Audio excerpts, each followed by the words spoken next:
Good afternoon and welcome everyone to Satsang with Muji Baba. And welcome to everyone joining us online from all around the world. We want you to know that today there will be a live translation offered for this Satsang. So that's for those in the room and also joining us from home.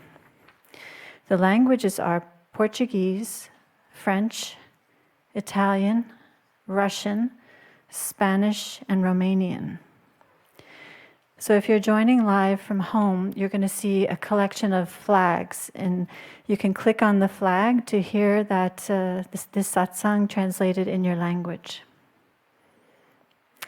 And we wanted you to know that this is the last Sunday satsang for a little while, because the Zimar retreat is coming. And so we shift all the equipment here over to Zimar. And that's Zimar retreat is beginning September 20th.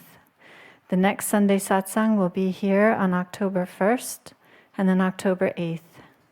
So this season of Sunday satsangs is winding down. And we urge you to look at the website to keep up to date with the schedule. The idea is that things will be quieting down and there will be a period of rest coming after these October Sunday satsangs. It makes it all the more important that we really make good use of our time here with this unbelievable master. And those of you in the room today, you really are the voice for people from all over the world who are joining this satsang. And you have the ability to raise your hand and may be called on to come up to the microphone. So please do bring your burning questions forward in this satsang. Muji Baba will be with us shortly. Thank you. You know, I just remembered to say one more thing. That very often on Sundays, Muji Baba takes a break after satsang, and those here in the room, we have some chai just down in the area that we call Little Jamaica. And often Muji Baba comes back here to read letters. We call that the tea satsang.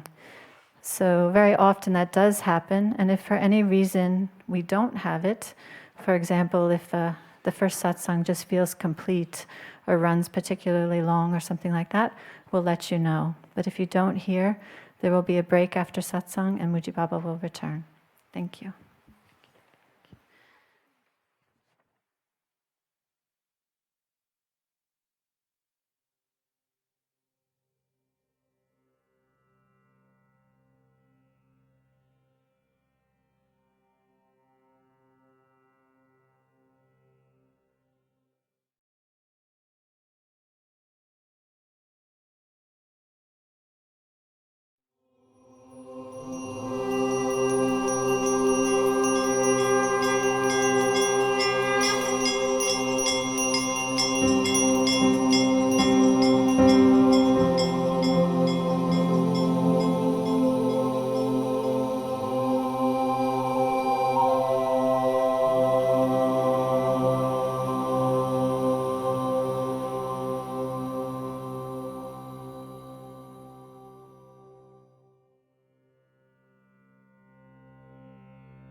Mm-hmm.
Om.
Namaste, welcome everyone to Satsang here in Monte, Sahaja here.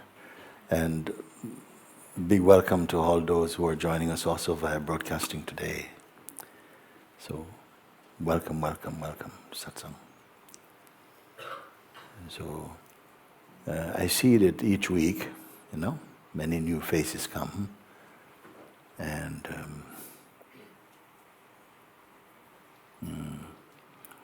I would ask that the people who are coming for the first time, maybe you don't put question just yet, just to be in this space, in this energy field of satsang for a while. And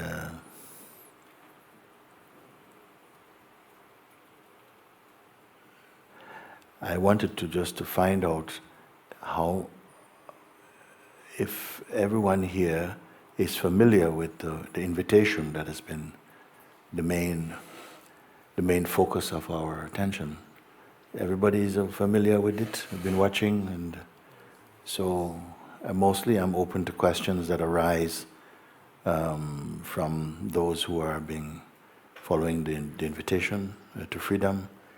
And gradually, if it's new to you, it's okay, it's fine, because grace is present with you, and somehow you will find yourself into some state where you can understand what is taking place and also experience it also.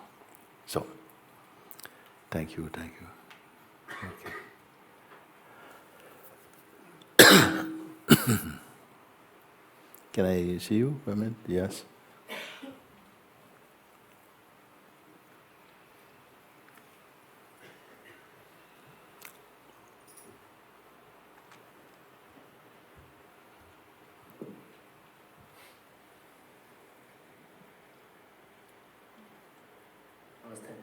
Namaste. So, I came to Zimar in May, and I accepted the invitation then. And since then, a burning process started, and it's been going on for like these last few months.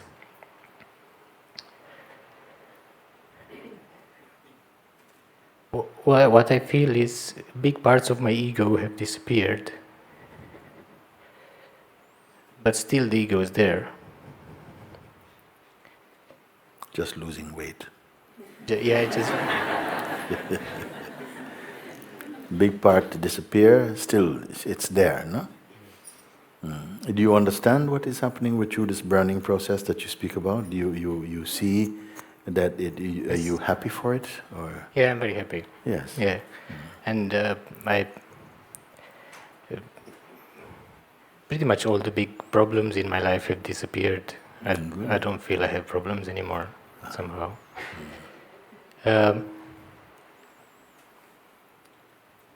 But somehow I feel the ego is still there, so maybe I'm not getting something still. Maybe I'm still not seeing. In what way, when you say the ego is still there, what do you mean? How is it showing up for you? In what way?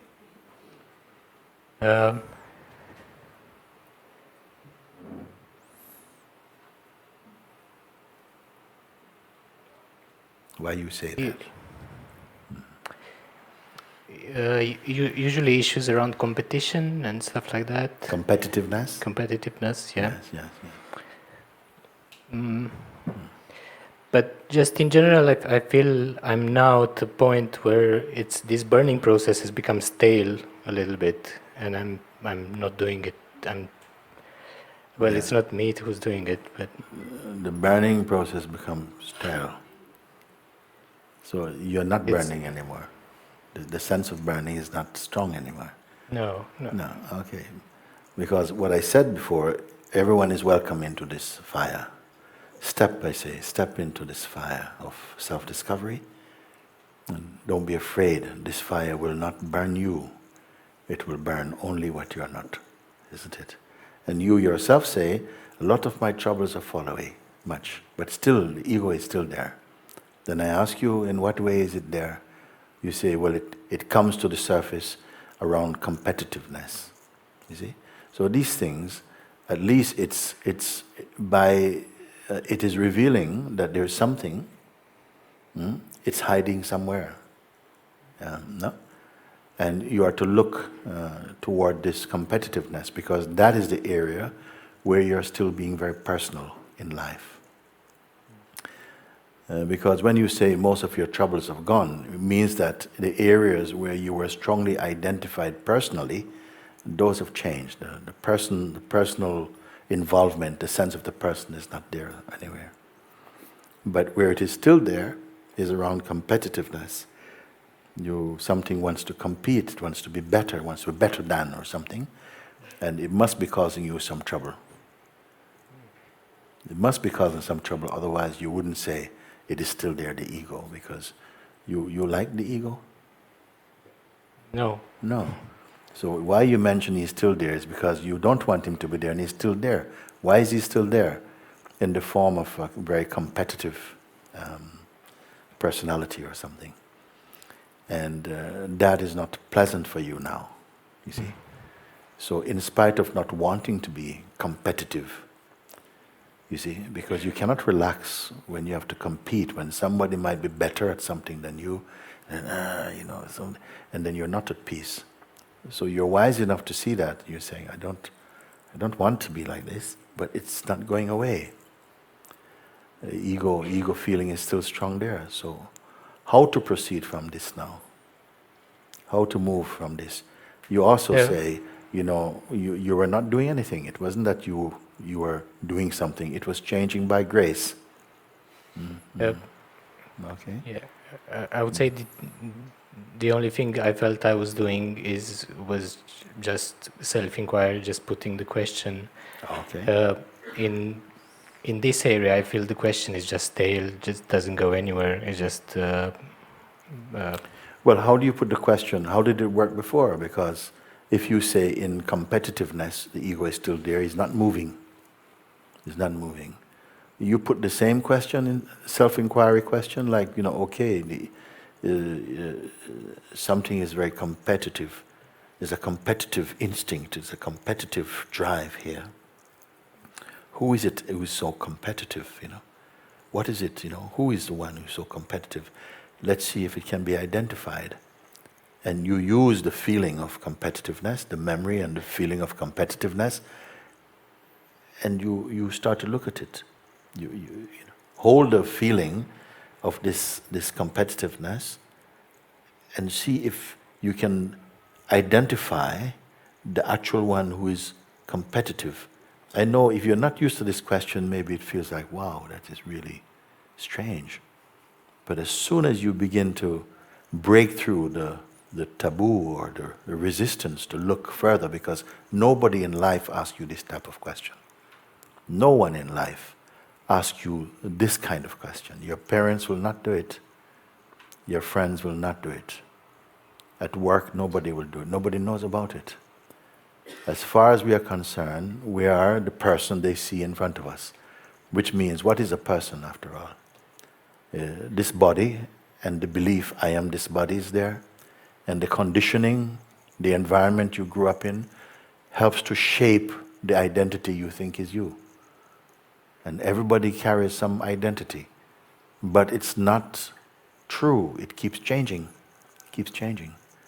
So if it keeps changing, it cannot be real. It cannot be true. It cannot be consistent. Truth must be the same yesterday, today, tomorrow, next week, next month, next year, 100 years. It must be the truth. It cannot be the truth sometimes and not the truth other times. This does not apply to your personality. Sometimes it's very nice, another time it's very like this, another time like that. So there's nothing there that no firm ground that you can stand on and say, yes, this is who I am. 1 minute you say, I love you forever, and next minute, oh, I can't stand you. It's not consistent. And so we don't feel stable in life. Everyone is trying to find a stable happiness. But the very identity that we are calling ourselves itself is not stable. It's a very relative entity, but it wants to find the absolute. And it wants to keep the absolute and keep itself at the same time. It doesn't work like that. The very identity of a person is what is blinding you from realizing your deeper truth. And if we just rationalize, use the mind, it feels it's not enough. It can't quite get there. It's like having an itchy feet and trying to scratch the itchy feet while wearing thick leather boots. You can't. It doesn't quite get to the itch. What's going to get to the itch? So we start because you say you've been using self-inquiry. Self-inquiry is a very powerful sword.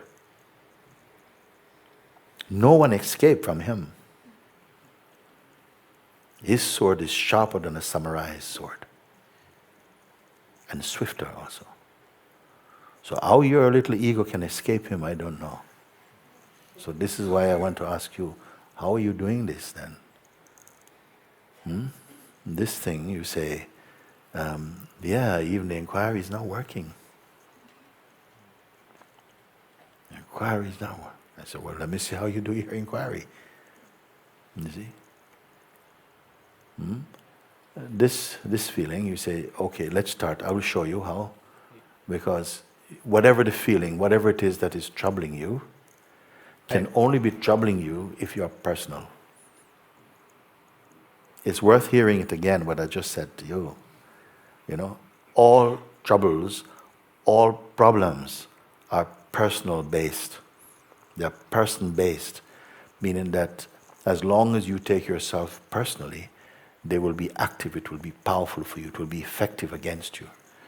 If you are not personal, and who is not personal?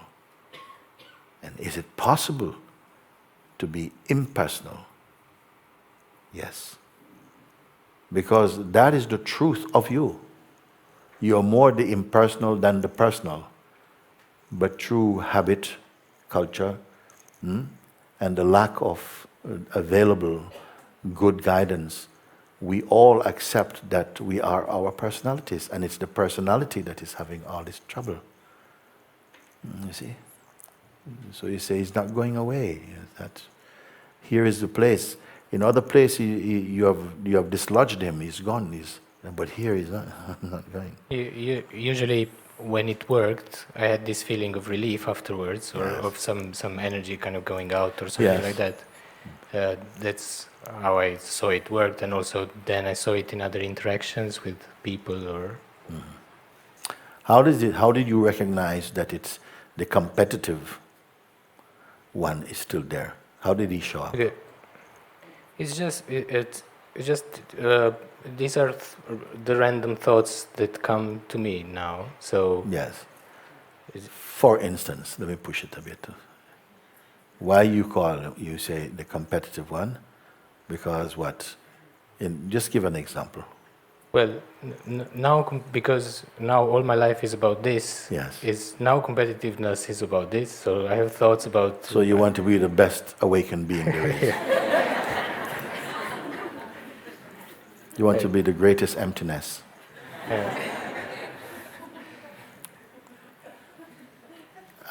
I'm asking because sometimes somebody came here before. One yoga man come here, yogi, and he said, he was I liked him actually. He stood up. He said, everything I did in my life, I had to be the best. I had to be the best. And then I became yogi, and I'm the best yogi. Then I discovered you, and now I want to be the best. I want to be the best awakened one. Oh, I didn't know we had competition about it. But yeah, I want to be the best, you see. He spoke it out. Well, I don't want to, but Okay, what you want? no, I don't want to. But I mean, one part of me doesn't want to.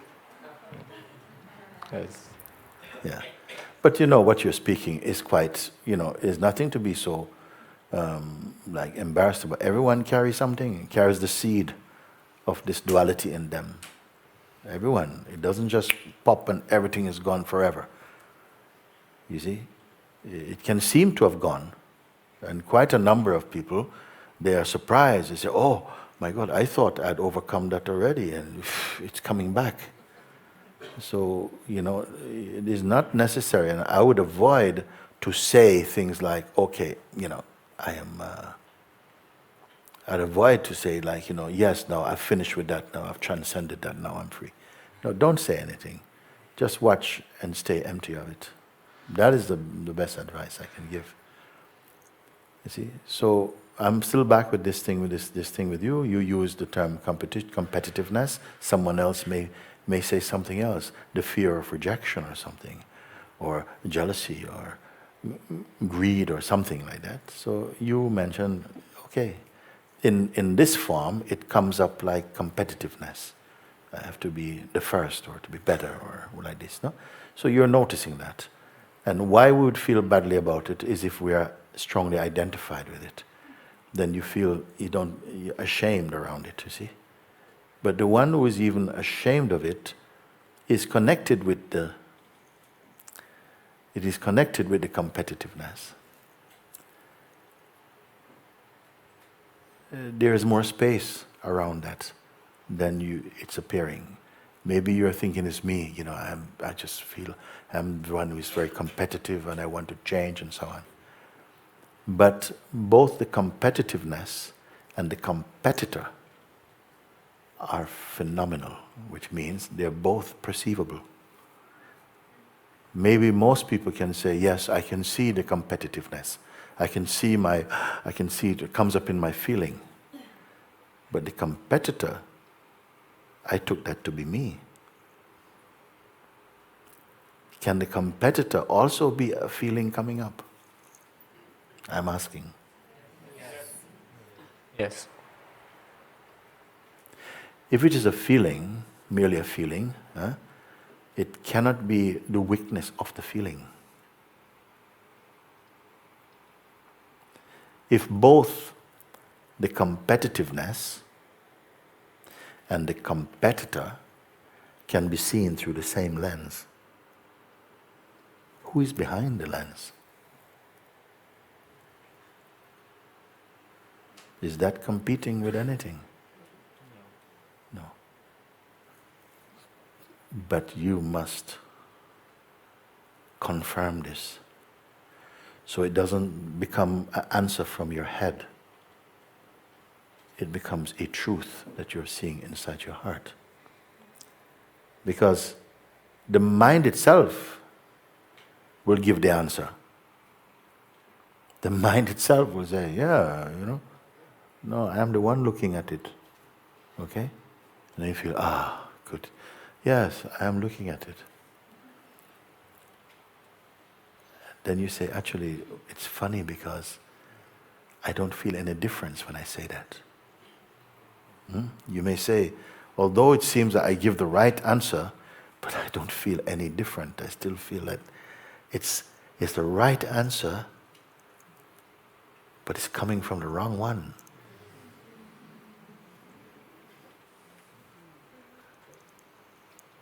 You have the power to discern and to know. You see?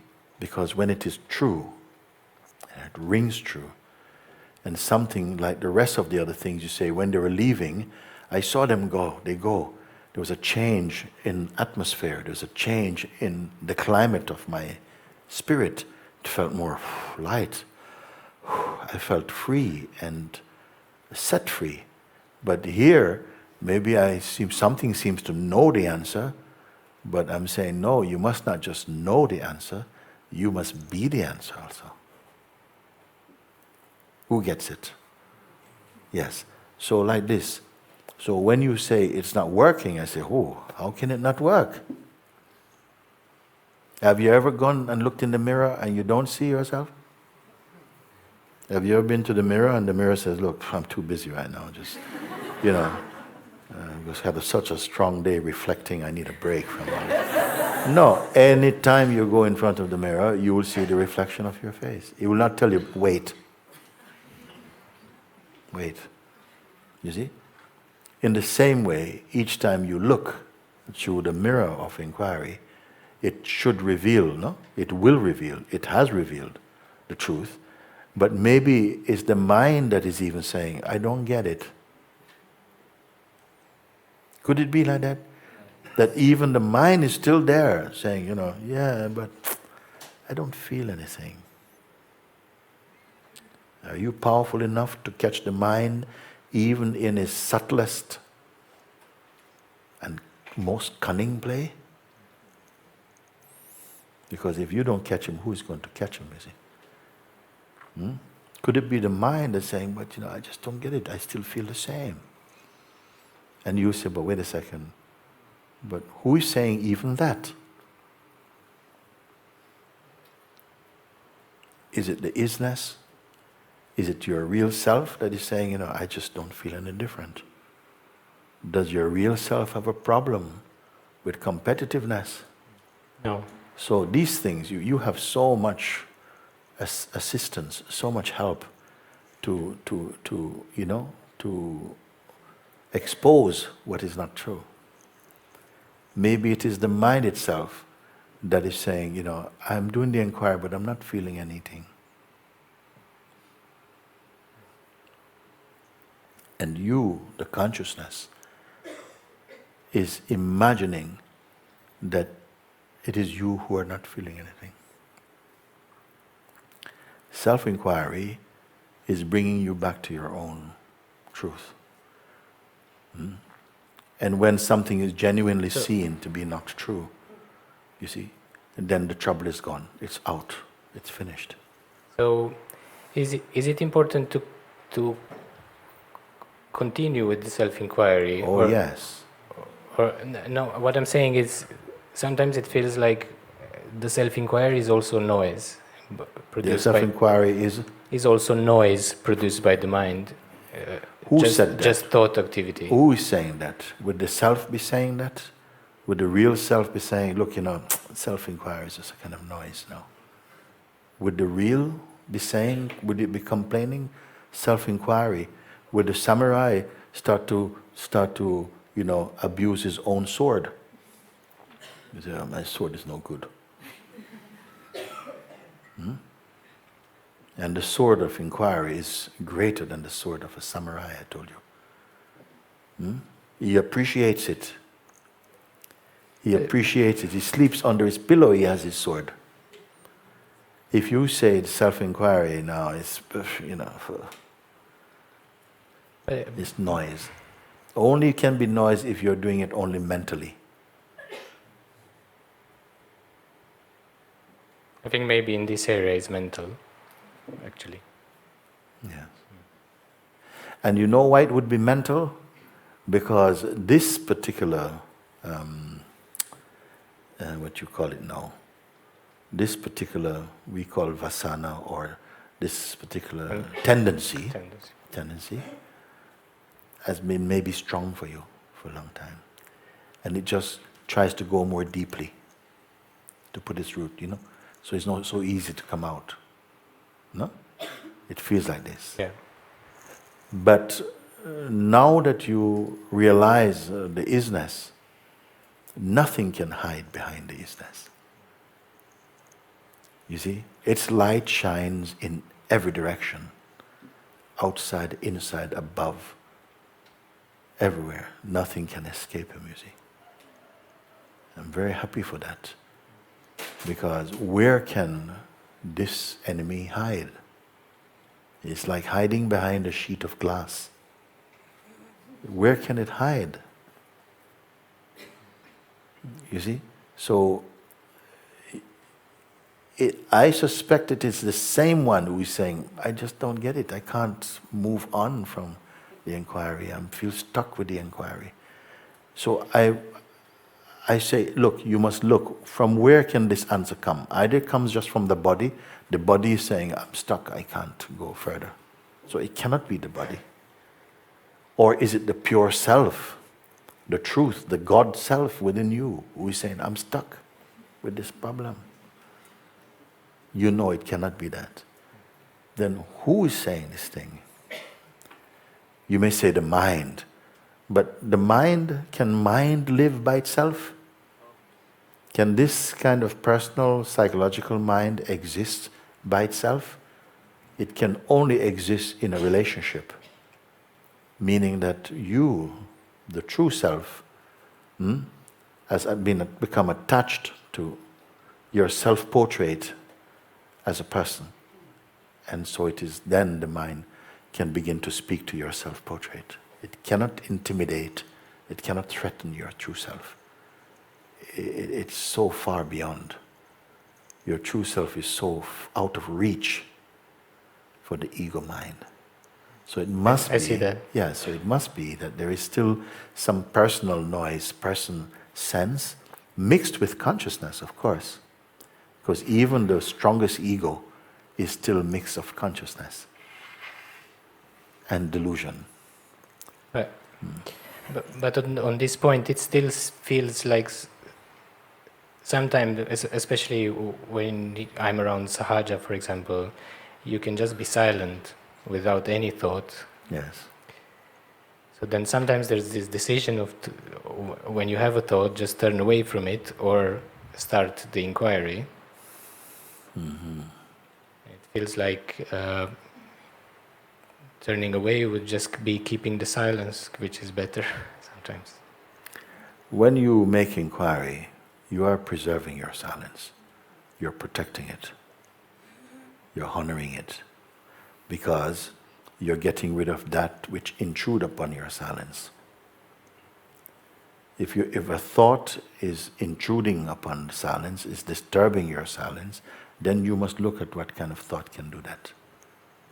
And it always will point you back, because you see, to get you back into the position of person, to get you to re-identify with the old way of thinking, which is to be personal.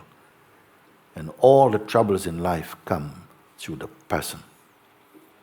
Every trouble in the life is coming through the person. When you are free, when you are liberated, it's because you are liberated from the person. You're not liberated as the person. You're liberated from the person.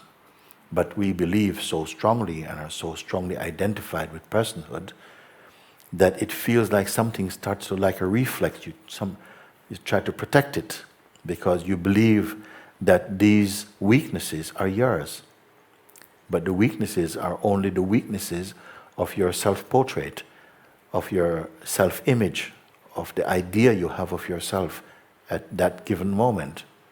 And they will change, and they are changing. You yourself, you say, that much of it is going, but still some bit is sticking. This is a common response for many people, of course. And am I disappointed? Not at all. I'm very happy to meet you and that you come forward and you say, look, there's still this nonsense is going on. How to get this last bit out? So I'm showing you how to do it. And the same way you will transcend this seeming trouble, with the same medicine, the same key, you will transcend every trouble. Because all of them come from the same place. All of them come from the same place. I'm also very happy and very grateful. Yes. I love you very much. Okay. One last thing, I'll come to Zimar again, and I'm staying at Valida Vinya in the meantime, and after the Zimar retreat, can I come and visit Sahaja? Yes. Thank you.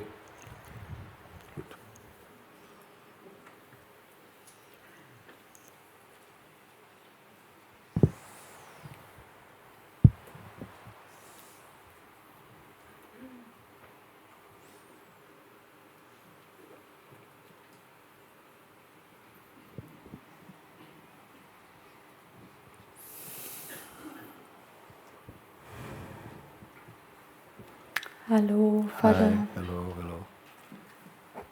Happy to be here. Thank you. So I bring a question about life and death. Life and death. Okay. Yes. And it comes related to a loss of someone really beloved. And it looks like the time is this frame where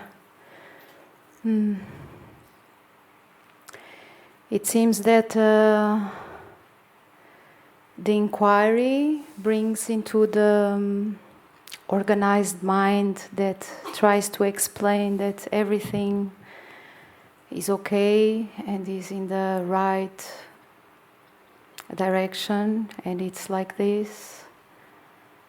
But somehow there is still some conditioning in this presence that doesn't understand quite clear how is this process of dying, and something in my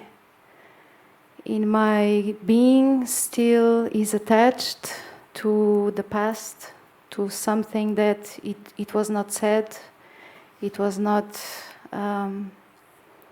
experimented. So there is still this pain. So this pain brings attachment to the story, to the past.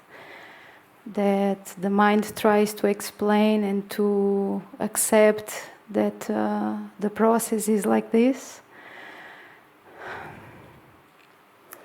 But there is this need of understanding how is this process of letting go, of accepting that someone really beloved go, and it is quite okay to grieve if someone you love suddenly also, either suddenly or gradually lets go of life or suddenly is gone. And you are suddenly in a new state of being because so much of the relationship is not available for you. So many different feelings come. Sometimes anger comes. Sometimes people are angry with the people who have gone. How you live like this? No goodbye, nothing like that. You don't tell me. I don't get time to prepare. Nothing. You just took off like that. So sometimes they're angry even with the person who has gone. Or angry at life. How can you take this from me?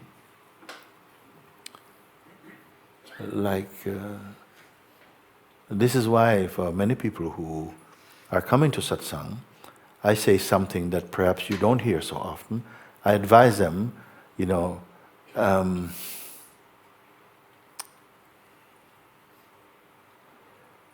give up your sense of rights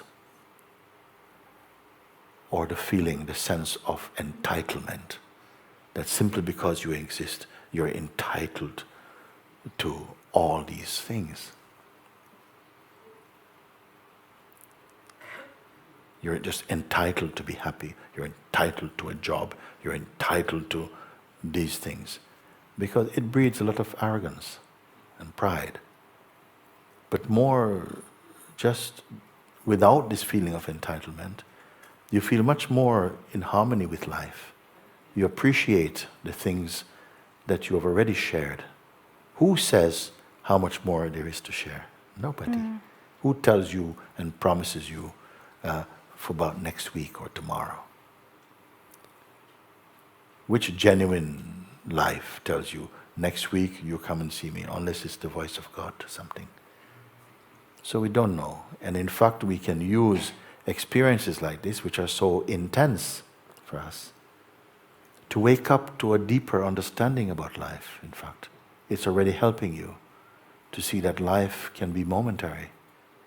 It can be, in that expression, in one life form, it can come to an abrupt end. It doesn't have to slow down and gradually disappear. It can just, some people die attending other people's funerals. You don't know. I'm not saying this to panic. I'm saying this as it is. And what I feel can be taken from it is how to spend your life wisely as much as possible. No? And there's no wiser way, I know, than to wake up to the truth of who you are. Don't be planning to wake up. Make use of, because life, amazingly, has provided everything to you to help you to see. It gives clues. The great consciousness, God, the self, it gives clues to us, no? So that you can become more sensitive and intuitive to recognize those clues.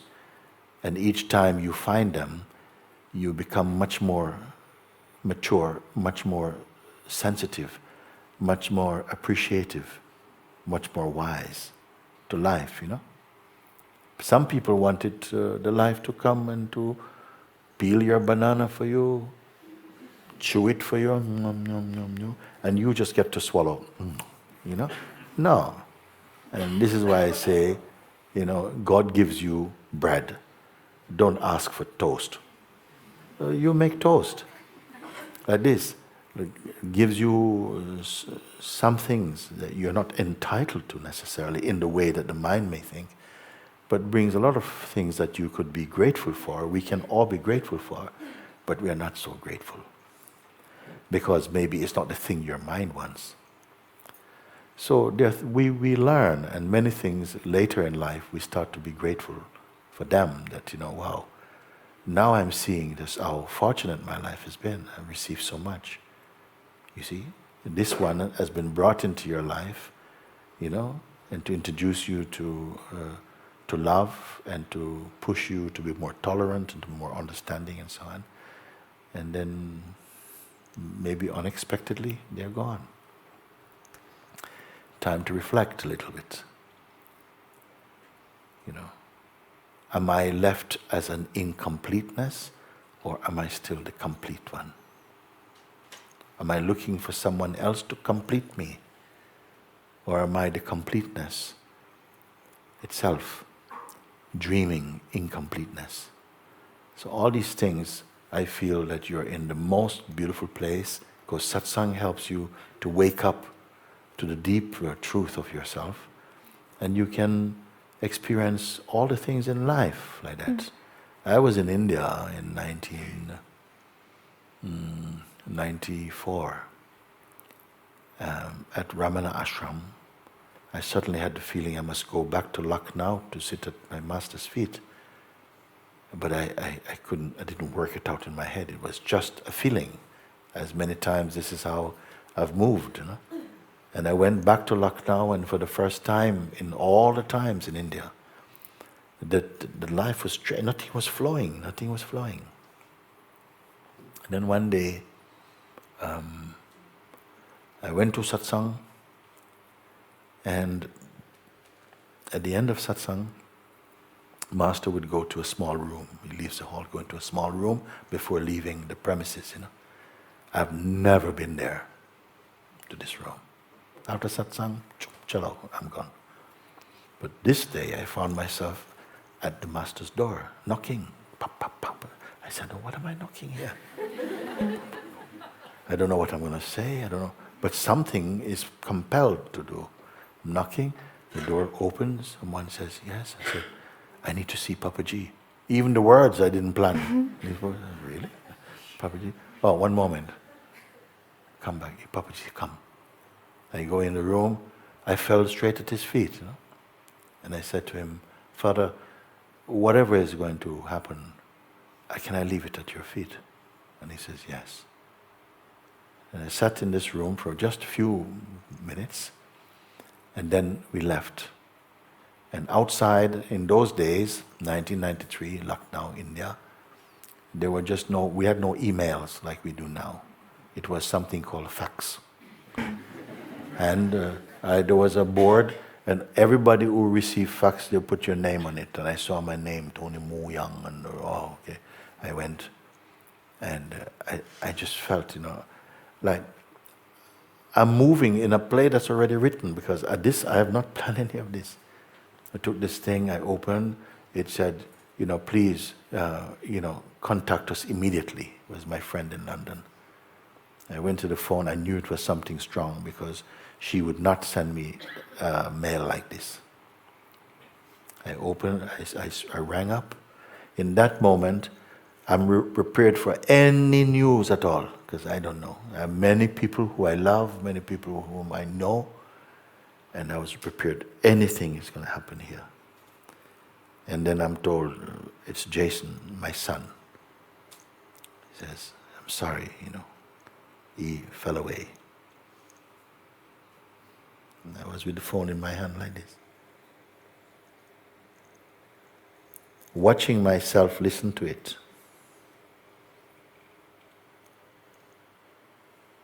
I was totally empty. Everything became automatic. You see? And I had to come back to London, everything, and to be with my other children, and to just, everything is unfolding. It's like I'm living a script that's been written already. You see? But all satsangs had prepared me here for that moment and every moment since, until this very moment. Everything that had to be done got done in the way it should be done, without any plan plans came and plans were satisfied or not. But something here was unmoved. Some pain came, tears came, all of this I watched them from the place of the isness in myself.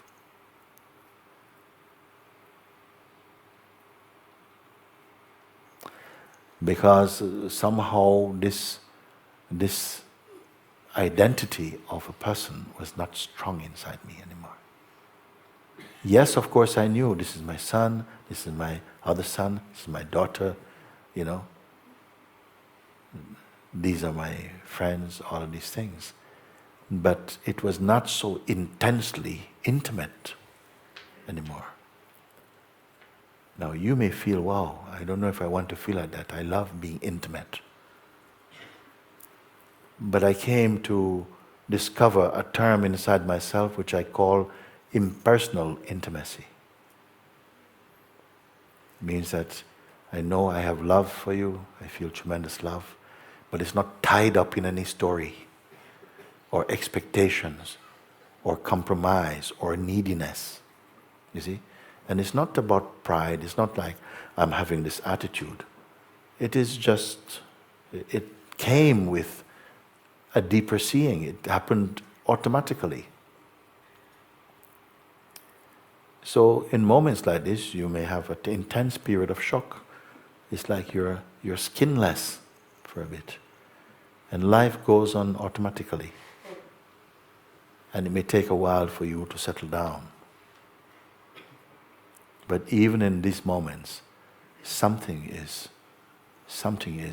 moving, something is taken care, something is present with you, grace is with you.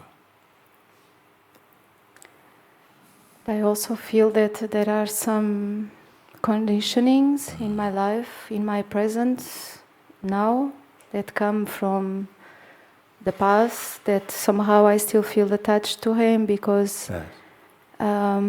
There is this lack of understanding these karmic constellations, how to accept the lost and be ready to say goodbye and thank you, because the gratitude is here. Mm-hmm. All my experiences brought me into here, that there is this acceptance and the mind try to explain, but somehow I feel I've been experiencing some present conditionings that are related to this, but I also know that my experience now and here brings me this trust that everything is okay, but somehow the emotions play strongly. And let them play. Because to suppress or to overmanage them creates trouble for later. Let them play. Your beingness has to burp all these things out. And trust it, it's okay. Don't try too much, any technique is not needed. Too much preparation is not needed.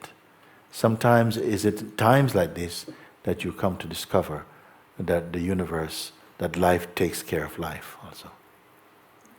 Your mind says, what are you going to do now? You have to do this and do this. But somehow it all, if you are quiet, you notice, wow, I was not expecting this help, and help comes. And somehow I didn't know where to go, and I bumped into this man, and he seemed to know where I was trying to go, and he came with me, and you notice that it comes like that. And what a noticing, it's amazing. Then you feel very grateful. You say, wow, I felt so alone, and I see that when I look and I see something knows about my situation, something invisible knows about my situation. And it has brought people who I don't know into the flow, and they're assisting it somehow. How does that happen?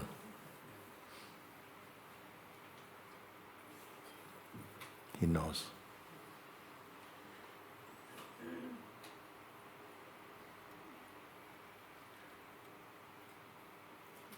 The one who learns to observe more will recognize this more quickly. But if you panic, you go upstairs in the attic, you're trying to control things. You feel, wow, nothing works. It's like you're fighting against yourself. But the one who listens, has become sensitive, they know that life is on your side. You are life itself, actually. And at the same time, the witnessing of life unfolding occurs to you at the same time. And what about the things that I would like to have said and I didn't? You can still say them right now. You can say them. Offer them into the oneness. Offer them to the self. Offer them to God. Offer them to your friend. Trust me, you can do this.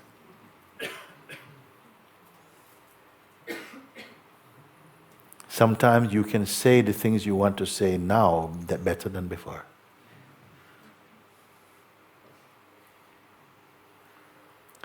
Some people have better conversations, more intimate contact with the people, their friends, their family, their partners, when they've gone. Sometimes you go to cemeteries, you see people sitting, talking. I'm so sorry, I went to see your auntie yesterday. You know what she said to me? She's saying to us, I tell her, listen, you don't know what you're talking about. Conversations happening at gravesides. Even people laughing, I say, I told her. Conversation happening, maybe that were not happening before. It's never too late.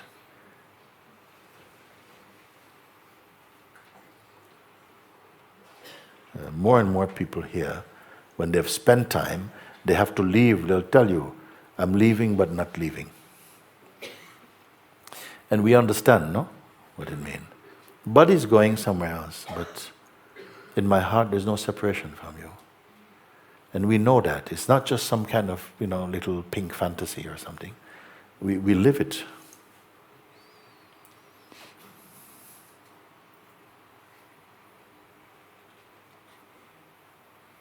So I'm very happy to impart that advice and that encouragement to you. You can say the things now. I will. Very good.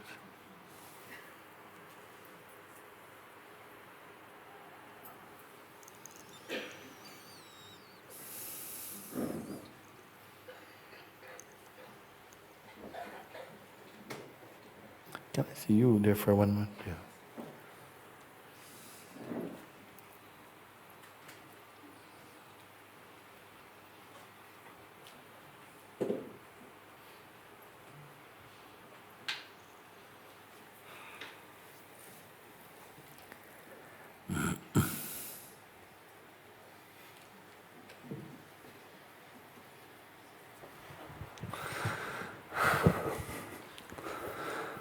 Namaste, Monte. Namaste.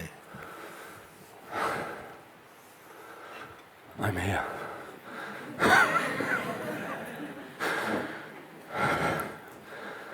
I'm so happy. Yeah.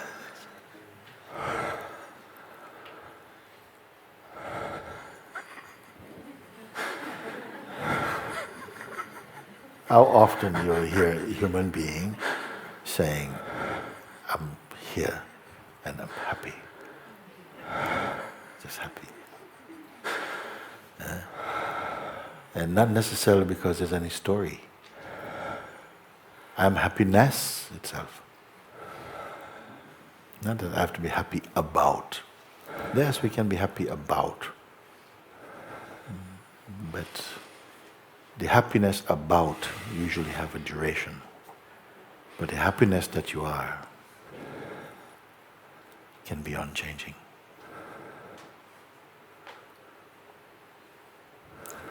The joy of being, even the bliss of being, even. You see?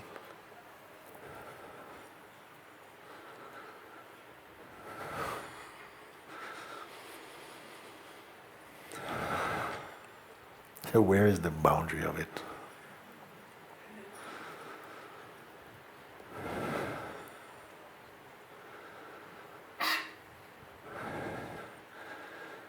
Can I put my head to your feet?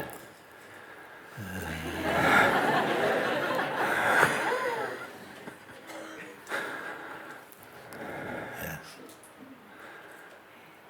Yes. I cannot deny you that because some people will, it embarrasses some people and they feel uncomfortable, but I know what you mean because my head is still at my master's feet.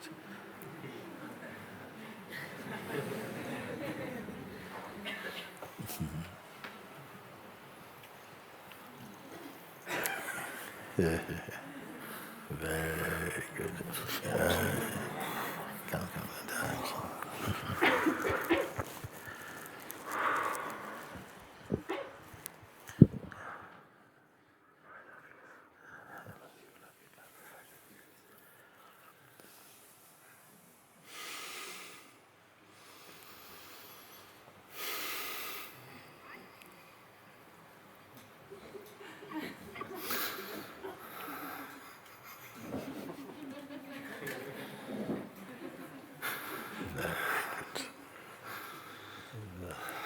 Wonderful, wonderful. Yeah. So wonderful. Yeah.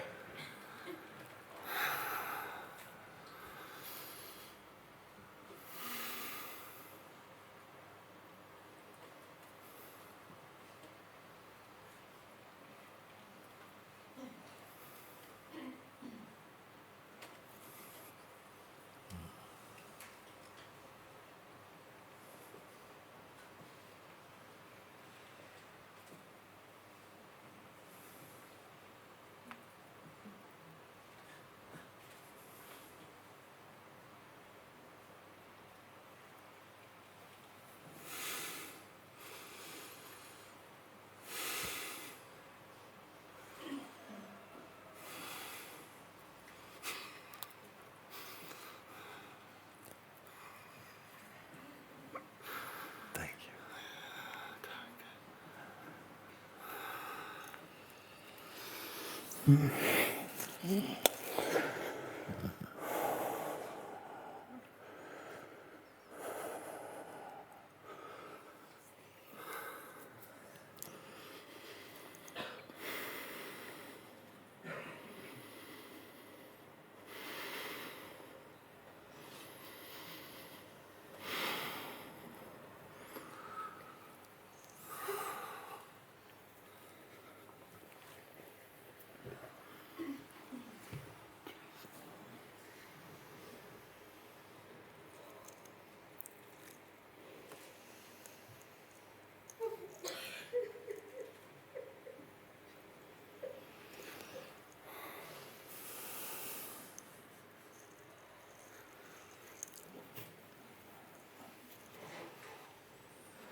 What language you speak? Portuguese. Who is coming now? Yeah, it's coming.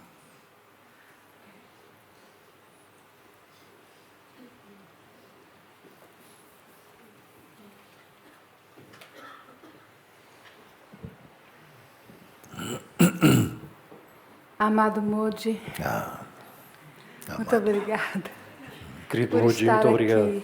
Muito obrigado. Thank you. Sorry. Amar é simples. Amar é tão simples, não é? To love is so simple, isn't it? Yes. Eu queria pedir uma orientação. I'd like to ask for some orientation. Como acreditar no amor que está aqui quando tudo parece que é tão confuso fora que às vezes a gente vive mais a confusão que está fora do amor que está dentro. So, how to believe in this love that's inside when outside everything is so chaotic and we spend more time on the outside than in here? Porque eu sou professora no meu país e há muita confusão. E todo dia procuro manter a fé. I'm a teacher where I come from, and there's a lot of things going on, but I'm trying to keep my faith. E eu preciso passar amor, porque é a minha profissão e porque lido com crianças, com jovens. And I need to transmit love because I work with children, with young people. Yes. Mas é uma luta muito grande para manter a fé. But it's a big struggle to keep the faith. Como a gente não se incomodar com a confusão lá fora? Se a gente também precisa das coisas de fora para viver, pagar as contas, organizar a vida, do afeto das pessoas, como a gente consegue esse equilíbrio? So how can we not get confused by all that's happening out there, like work and jobs? How not to get bothered by all that? How you can be, but how much jobs you have to be? How many jobs do you need? You yourself need. Only one. Yes. So you don't have to worry about all the jobs out there. You don't have to worry about all the things out there, because they can only play like a kind of distraction for you. I'm going to have to translate here also, Guruji, because she's not wearing. Yes, please do. Yeah. A primeira pergunta foi quantos trabalhos é que você tem? Hoje só Que se só tem um, então não se precisa estar a preocupar com os outros todos. Can you? I might need to listen again. Because it is the mind that is saying, what's all that's going on in the world? How can I, be with this love when all of this is going on? Portanto, é a mente que está sempre a pensar nessas coisas lá fora. Como é que eu posso estar no coração com tudo isto a acontecer lá fora? But really, inside your heart, nothing is going on particularly. Mas na verdade, dentro do seu coração, nada na verdade está a acontecer em You específico. are not obliged to worry about the world. Não há nenhuma obrigação em ter que se preocupar com o mundo. And the love that you have in your heart is not something that you keep, it is what you are. E o amor que você tem no coração não é uma coisa que você guarda, é o que você é. Yes. So actually, this is the discovery. I don't know how long you are going to be here, but this is what I would like to make firm inside you. Esta aqui é a descoberta aqui. Eu não sei quanto tempo você vai ficar aqui, mas é isto que eu quero que você encontre e fique firme dentro de você. To be established in that, not just as an understanding that you have, but as who and what you are. Ir mesmo a saber isto dentro de ti, como sendo você, não uma experiência, mas algo descoberto mesmo. I'm not always successful though. I'm not always successful because habit to keep identifying with personhood doesn't go away so easily for many people. Eu nem sempre tenho sucesso em fazer isso, porque de facto há uma tendência, o hábito de identificarmos com a pessoa, sempre a ir e identificar com a pessoa. Even though many beautiful things come into their life, still the people are still holding on to identity, you see. Personal identity is still valued somehow. And this is a delusion. E portanto existe ainda este apego à pessoa, e esta é parte da ilusão, esta continua a estar constantemente apegada à pessoa e à sua identidade. You see. And yet, without any doubt, I know that that love which you imagine you have is the love that you are. You see? E no entanto, você percebeu? And it can never run out. It can never be exhausted. You see? It's only if you allow your mind to keep putting conditions on it then it will appear as though, I have no more love to give or something like that, says he. Esse amor não tem fim, esse amor é eterno. Só mesmo quando se põe a mente a pensar nisso é que pode parecer que ele acaba. Mas ele está sempre aí, é você. How long are you going to be here? How long are you here? Quanto tempo você vai ficar aqui? Hoje, only today. Only today? When you came? Came Brasil? No, when did you Quando come? é que chegou? Eu cheguei hoje, Today. mas eu conheci em Rishikesh. Eu She arrived assisti. today, but she met you in In Rishikesh. Rishikesh, okay. From where in Brazil you come? Which part of Brazil? Rio de Janeiro, Rio mas de moro em Janeiro. São Paulo. Já. In São Paulo also. Okay. So. But I love the people, the young people in São Paulo. See, Because yes. the young people is very strong young people. I love too much them. Yes. This love that you have for them must be combined with the wisdom that comes from the heart. Not merely emotional love, but wise love. The love that can really guide them, to back to their original self. But you must first be established in that self. Then the guidance will come spontaneously, intuitively, and effectively also. Vou tentar agora traduzir mais. Resumindo, pode ser. Basicamente, esse amor que você sente tem que se juntar a um amor também de sabedoria, não pode ser só um amor emocional. Tem que entrar a sabedoria também, que é para isso ficar mais firme e aí sim ser guiada desse lugar. Eu reconheço, ouvindo o senhor falar, que o meu amor é ainda muito no ego, não é um amor sábio. Listening to you speak, I can tell that my love is more of the ego, not so wise. Há muito ego em ser professor, não? There's a lot of ego in being a teacher. Yes. Can be. Pode ser. Não tem que ser, But pode ser. not necessarily. Everything becomes good when you transcend the ego's influence. When you go beyond personal identity, everything becomes a natural flow. Yes. Tudo se torna bom quando se transcende o ego. E aí sim as coisas começam a fluir. E esse amor é para tudo na vida. O amor, a gente é amor em tudo na vida, então. É uma pergunta isso? She's asking, so this love is for everything? Is this love for It's everything? the same love. Yeah. Yes. It is not a personal love in that way.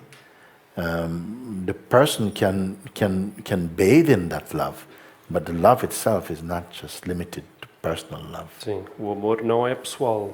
Uma pessoa pode, de facto, banhar-se nesse amor, mas não é um amor pessoal. Just like the sun is shining, no? It doesn't shine for flowers only. It doesn't say, I will shine only on flowers. I don't like to shine on rocks, on flowers. You see? He shines and everything is touched by his shining. He's not with prejudice, he shines for everything. The love, your love, is like that. It is not particularly for this person, that person. It's for anything that comes inside the orbit of your love is bathed in that love. Então ele está a fazer uma analogia com o sol. Que o sol, quando brilha, brilha em tudo.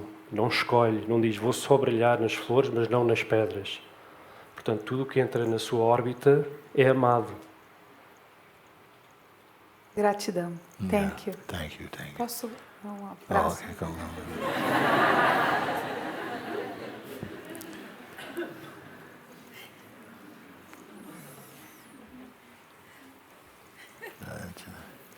Oh, thank you. Muito obrigado. Obrigada a você. Amor.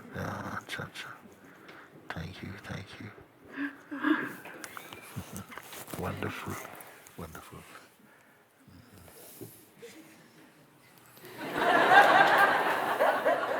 I was usually telling people, sometimes they say, why are they doing this?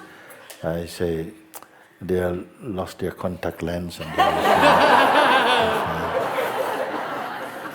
you much. Thank you.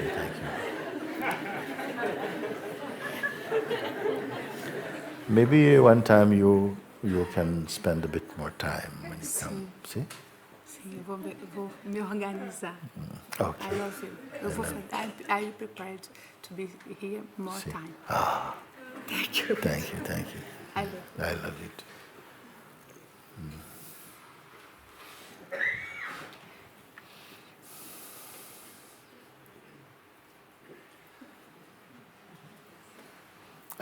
It is Krishna Bai's birthday today, so I had a lot of cake.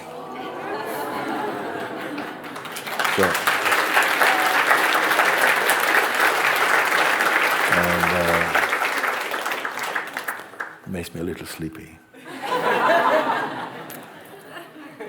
Okay, come.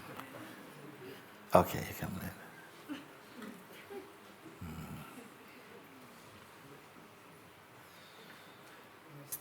Namaste.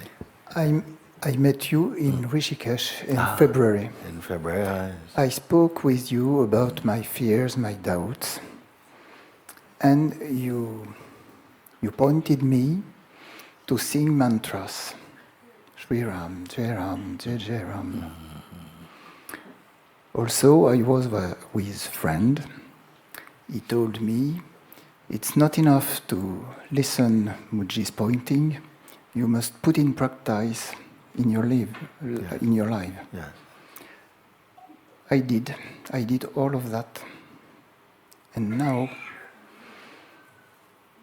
all is more easy.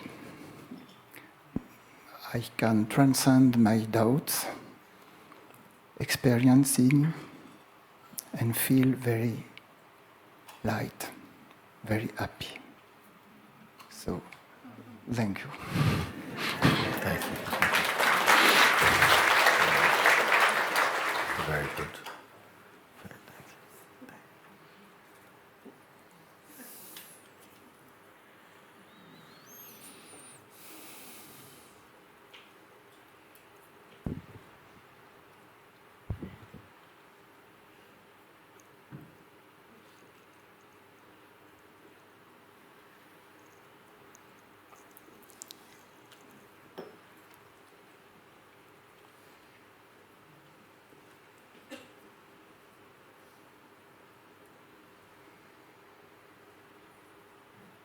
Some place in the Bible it say, in New Testament, that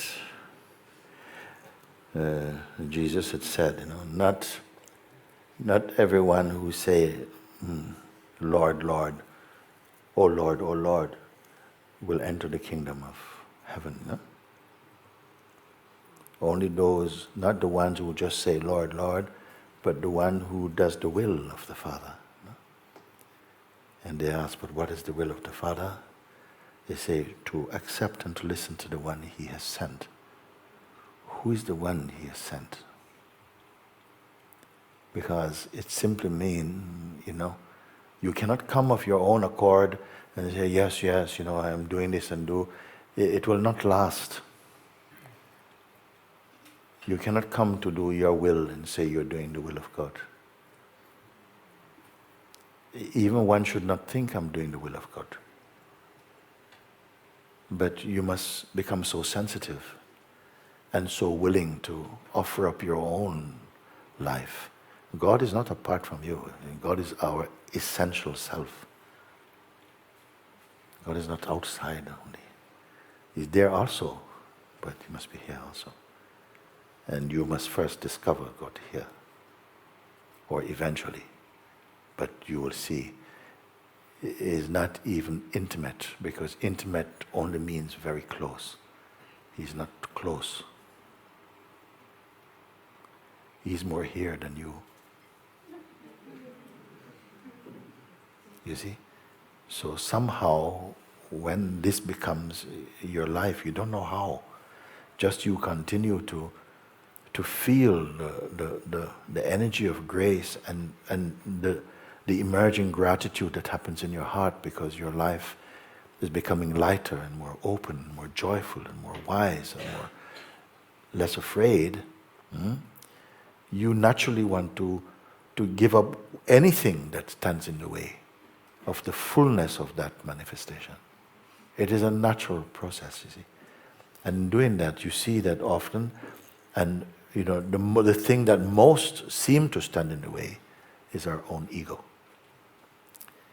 And when the ego is transcended, its voice is transcended, then we don't have to try and define what that is. You are what that is. But you don't have to try and define it.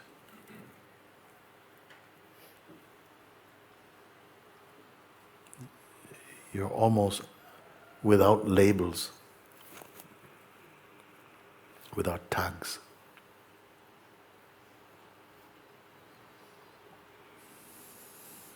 It is as though when you search to find, what exactly am I? Any response just comes out of this vastness. And to whom does it come even? These are not things that are easily spoken about. But they are undeniable inside you.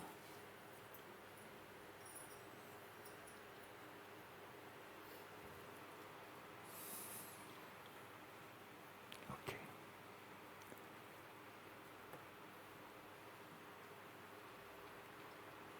No one would ever think that by becoming empty of the noise of personhood, you could be so totally fulfilled, so totally content, so totally happy, so free. The mind does not encourage.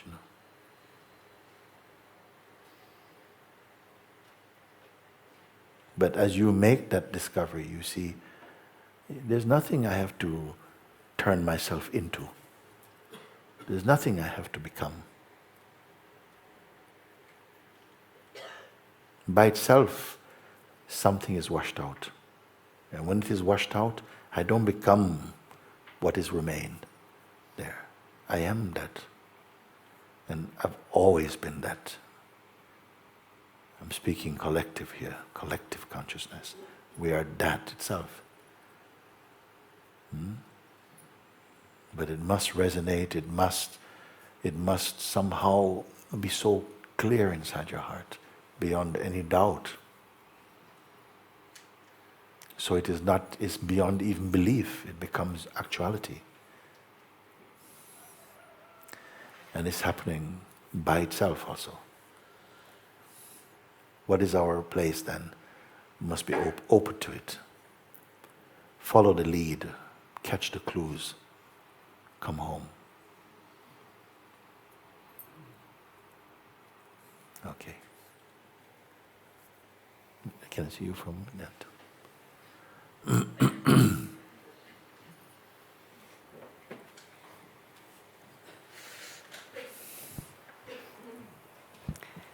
Hello, Guruji. Hi.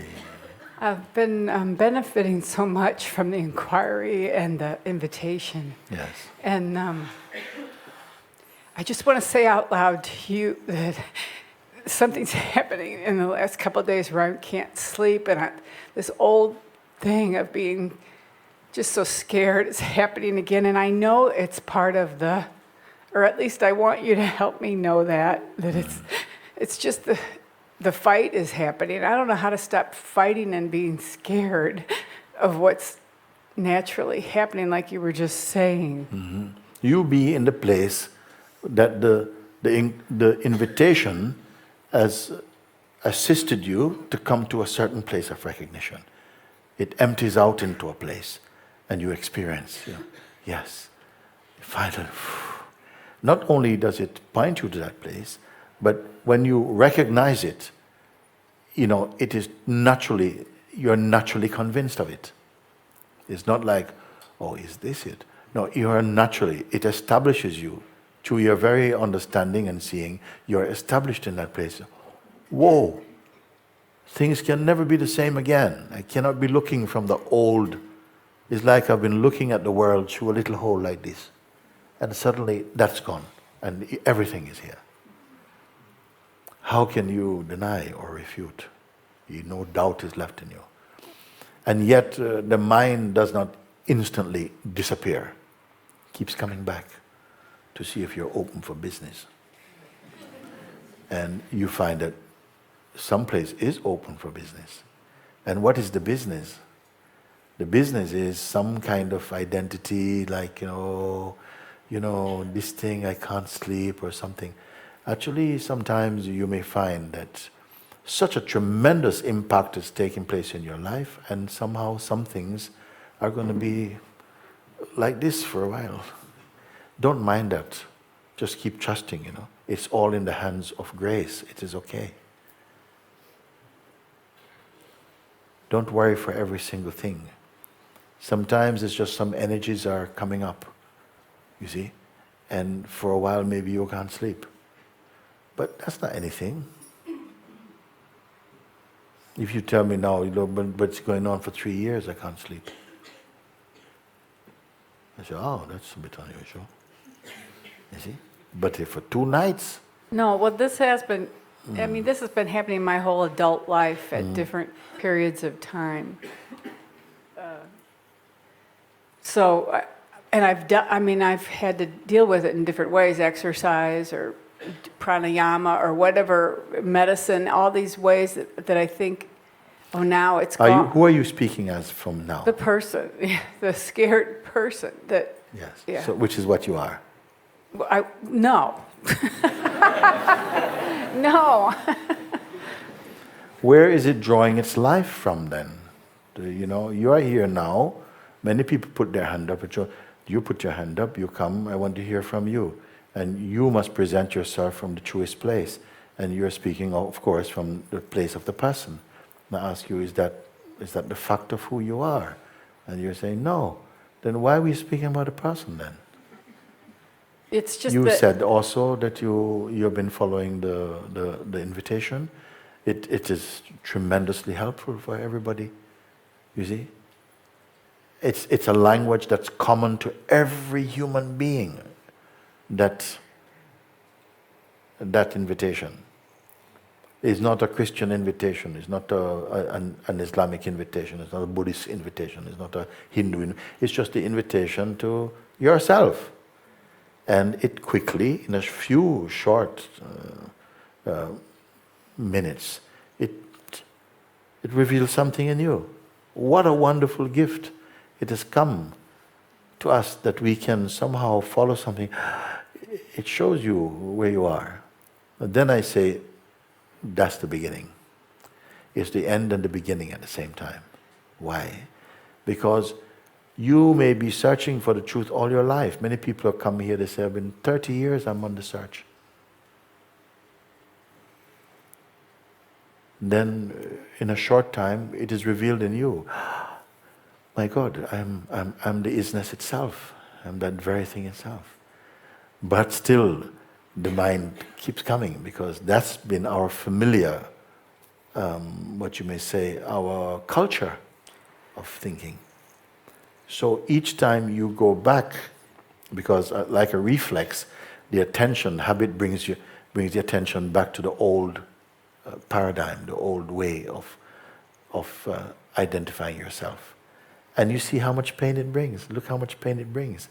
And still you don't say, but wait a second, but that is again a story. It is again, all of this pain is coming from this identification. And this identification itself can be watched. From where is it watched and by what is it watched? Now you can answer, not speculate and not give me some mental or psychological answer. You can be standing in the place of the truth. So yes. Let's start again. Yes. And I feel so grateful for what you've given me. It's like the first time I saw you online, this woman asked my question, and I was so happy for 3 days. I was just peaceful and happy and awake. I don't know if that's what you call it, but that's how I felt. And so I've been doing my best. I fall off sometimes, but I've been doing my best. And this time when I'm here, it's exactly like you said, I see this whole reality that's always been there, that I can actually see it and experience it, and it's so Yes. beautiful. It's and now I'm scaring myself. It's like I'm invested in that fear, and I'm just saying Who is invested in the the fear? person, not who I really am. The Okay. person. So who would I rather hear from? Yeah. I'd rather be having a conversation with you, not your projection as a particular kind of person. Because I know that what you say as a person is totally unreliable, and I don't have time to waste. And you don't have time to waste, I hope not. So why don't we start at the place of the true? Yes, thank you. Because that's where your power is, that's where your light is shining from. But when you speak of the whole identity, the whole person is doing this, but it's just something you're watching, a certain habit being played out, is being watched by you. But who are you, I want to know. And you say, yes, but I'm here. So, you are the one I'm waiting to meet. And not your story about you, but you. Thank you. And this is why I say there is a certain space and time for this changing over from manual to automatic. This changing over from person to presence. A kind of changing over. You see? Whereby you're not relating from or to or as this person who has this trouble and I don't know what to do, and it is so tiring. And to I don't want to itself. bring that to you, but No, somehow when I bring it to you, no. I know it'll change. Yes, because I can only point you back to what is true. Yes. And so that you don't do it to me. And that you stop doing it to other people, because I can take care of me, okay, but some other people can't take care of themselves. When you come and you tell them, I don't know what to do, and they just they get depressed out. Oh my God! So what we are passing on to each other is kind of modes of various forms and intensities of depression and negativity or something. When you have all this light and all this joy and true love, which I know you can't fool me. I know it is there with you. You see? But this habit to keep going into this, but I don't know, and you have to stop it. Yeah. I see it's a habit. Yes, I see it's a habit, and I know if I stay with what you've taught us, that I can. It'll go away eventually. I just can't buy into the fear. When you stay with what is true, it's not that goes away. That's not even your concern. You are with the true, and you're shining as the true. You're shining as the true. We were walking in the forest, I was talking, no?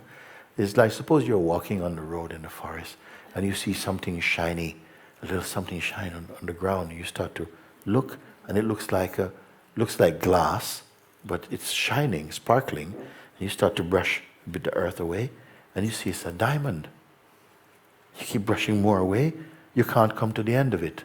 And the whole road is spinning. Oh my God! You push more, the whole thing is becoming diamond, and it's not just a regular diamond. This is like the celestial diamond. It's like it's just filling you with joy and just peace. And the more you keep opening, and as you're brushing away, your hands are becoming diamond. Oh my God! Your legs are diamond. Everything. It's a bit like you're self-discovering. The more you pay attention to it, you find that the old way of thinking of yourself is gone. You can't find it. This person you thought you were, you cannot find it. And you're not worried about that. You're happy about it. Then how are you going to go back and tell the story? Yes, but before that I was walking in the forest and I saw a snake. But you're a diamond. Yes, I know. Intellectually.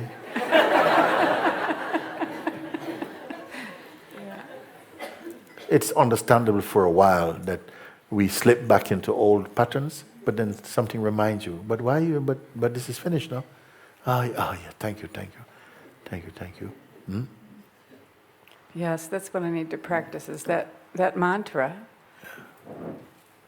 And no fear can scare me out of the truth. Is that true? Well, it wasn't at 3 o'clock this morning, but it is right now. And that's what I trust is. Yes. So whenever these clouds of delusion come, are you able to see them or not? Most of the time, and just in the last couple of days, I just haven't been able to. And Why you haven't been able to do it is because you accept them. You accept, I don't, and you play along with them. You become a cloud also. You start to play along with them.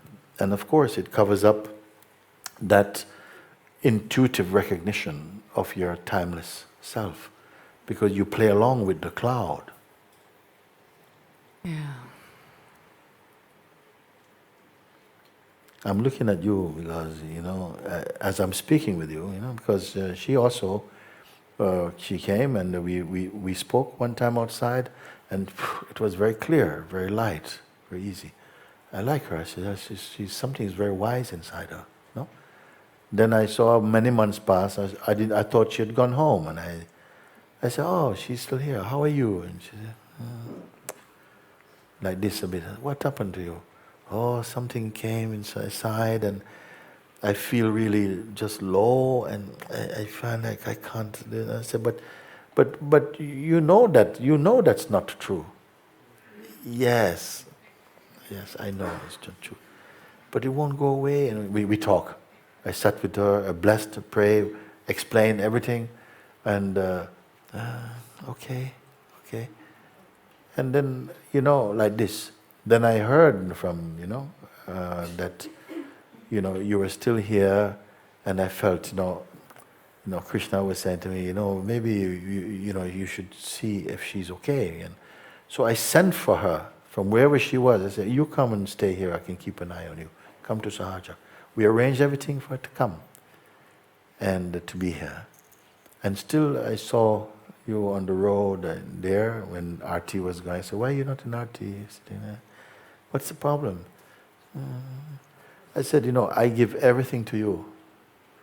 I can only offer you this key, but you must turn it and go through the door into yourself. Don't be sitting there waiting for me to come and save you. This is not good. It's like lazy. And lazy, if nothing is happening. So what I can do? Then it's a waste of time. You might as well go home because you already give up on yourself. I will fight for you, but I'll not fight instead of you. You have to also be, no, I'm here for this. You must value what this is, or it will leave you. You can't just sitting there looking at the stars. I became very irritated by that. Says, "You came here we're not here to, you are like, you look like someone in a hospice or something. You're here for life. You're not here for, if you're here for death, it must be the good death. It must be the death of death. It cannot be the death of life. You must show that, yes, I'm here for this."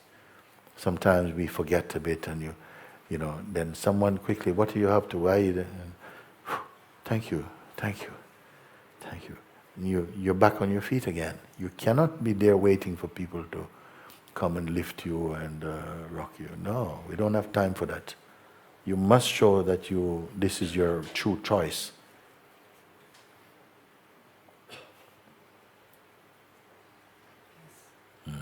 I do. And then in a short time you stay with this, you break through, you break him. Because your mind is not going to go on holiday.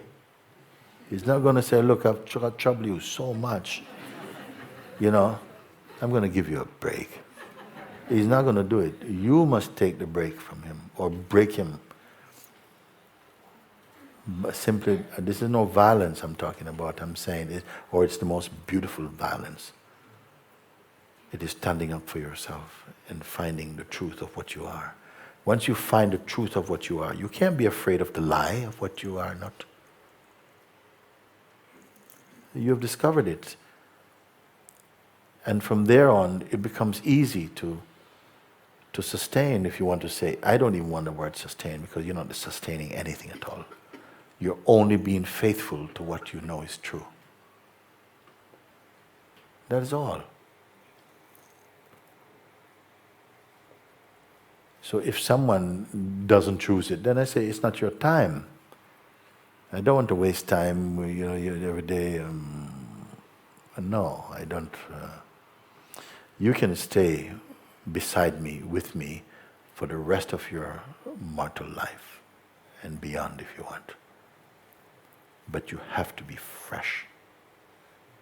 And fresh means not indulging in just negative states. The aspiration to be free must be alive in you.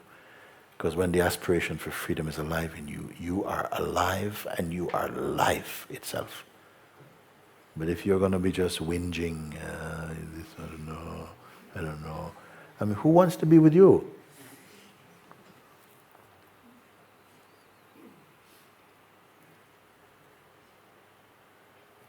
You see? I told a story many years ago in my town, in Brixton, in London. I was one day walking, and I was riding my bicycle, I told, on one road there, and I saw one character. He was dressed in big coat, walking. Stopping, looking on the street, walking. So I was very curious about this one. I don't know why, it's just something. So as I was coming towards this figure, I started slowing down. Because he was like mumbling. And noticed that he was picking up cigarettes that other people throw away. The end of cigarettes. And 2 puffs and throw them away like this, no? But as I was coming close to him, he was just passing, he was speaking something, and listen to what he was saying. He said, I am so worthless, nobody wants me. Not even the devil wants me. I have never heard anybody say, I am so worthless, nobody wants me. Not even the devil wants me. Now, I have never heard anybody say something like that. And if you heard the words, you may feel, oh my God, that is so sad. Or at least the devil would want you, Because he doesn't turn down a free deal like that. Okay? But these words were not coming from the fool. They didn't have any sadness in them. It's almost as though he was speaking something on behalf of everybody. It was so powerful that I felt I could not feel sorry for such a being. I felt highly uplifted somehow, unexpectedly. Because I realized this one is above everything. The words were not, a clue to who he was, but the energy was a clue. Like this was Devadutta himself, walking in my town. I am so worthless. Nobody wants me. Not even the devil wants me. The truth is, the devil could not have him. Even life could not have him.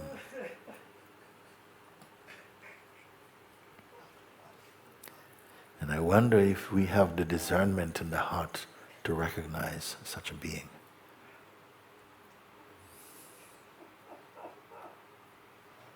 Sometimes they say things which are not true for themselves, but to help us to wake up out of our own sleep.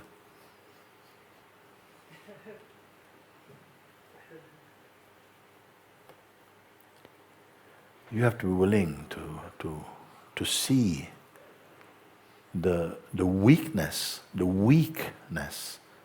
of the egoic self, the imaginary self, and throw him away. So that you can find your infiniteness. Just like I say, a finger can hide the sun. A wrong thought about yourself can hide the magnificence of your being. Just by considering yourself to be merely a person, you have covered the sun of your own self.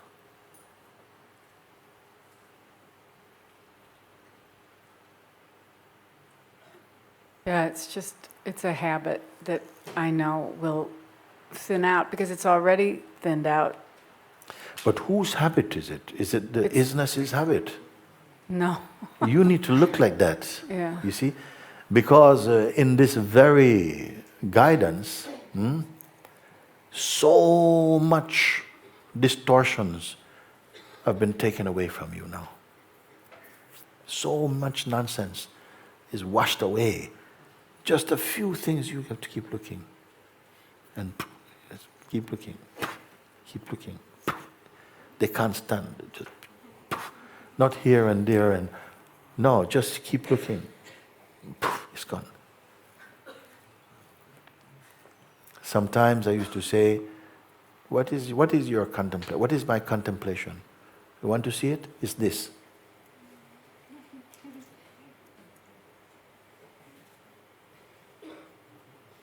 And it's not even this out there, it's here.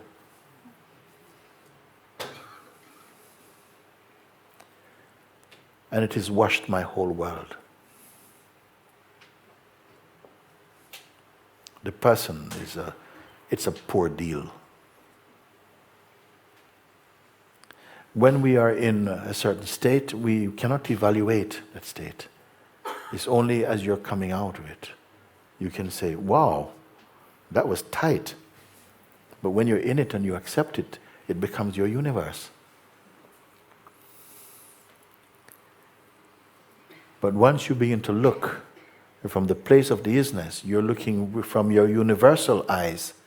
You're looking with your universal eyes. And inside the field of seeing emerges the idea of yourself as a person. It's a small thing now. Now you're not looking from your person, you're looking at your person. And what a difference it makes.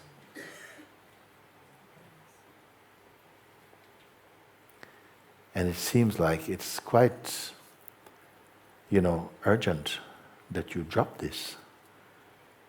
Because it's like trying to swim with a chain around your legs. It is nothing of value to take from him. You have transcended him. Why are you holding his hand? You have transcended him. Why are you holding him? He doesn't need your help. He doesn't need compassion, that one. It's only your sentiment. He'll form himself into a sentiment inside you for you to nurture him because you have sentiment for the things which are not in service to your truth.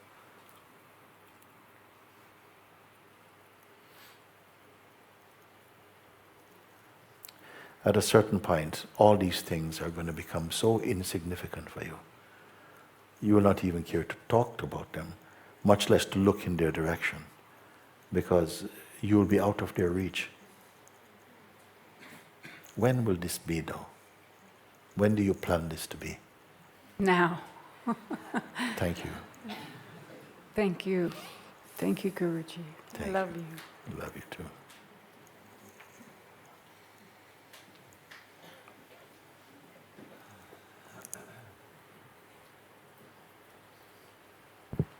Namaste, Guruji. Namaste, Thank you. and thank you. I love you so much. Thank you, same. And I'm so grateful. And I just want you to know that you didn't waste time with me. That's all. And I've been here for quite a while now, 6 months, and I'm leaving next week. And I have to report that don't know, really, I don't know anything. But yet I feel so happy. And there's such a joy inside my heart. I don't even feel spiritual or anything. It's just, I do the inquiry, yet it's so automatic. I don't even do it. So I do the invitation, yet I don't do it. It just comes, and it's so Hold on to who you are speaking as each moment. For those who have been with me for some time, this I should not even have to say to you. Occasionally I may have to remind one or two. Always check in, who you're speaking as in any given moment. You see? Establish your identity. Who are you speaking as? Is it the person, or is it the self? Or what is it you're speaking? See? Because that is your most spectacular clue. Because if you catch that, oh, I'm speaking as a person, then immediately you must dismount. Let that horse carry on by himself. Off. You see? Rather than yeah, Muji, so thank you for the inquiry. No, you say, whoa, hang on a second. Who is speaking? And I say, oh, it's a person. Oh. Thank you. I don't know where I was going with that one. So check in with that. That is going to be, because you're able to hear this now. There are some things you are not so able to hear because mine is too cloudy. You see? And he loves being cloudy. Because when he's cloudy and you believe in him, you always feel uncertain, waiting for your mind to clear. You see? But I point you to the isness, in whose vastness the little speck of cloudy mind is seen. What is cloudy mind seen? What it's like? It's like in the sun, in the sunshine, when the day is like this, you see the sun is there. Sometimes you can see the moon at the same time in the daylight, but nobody pay attention to the moon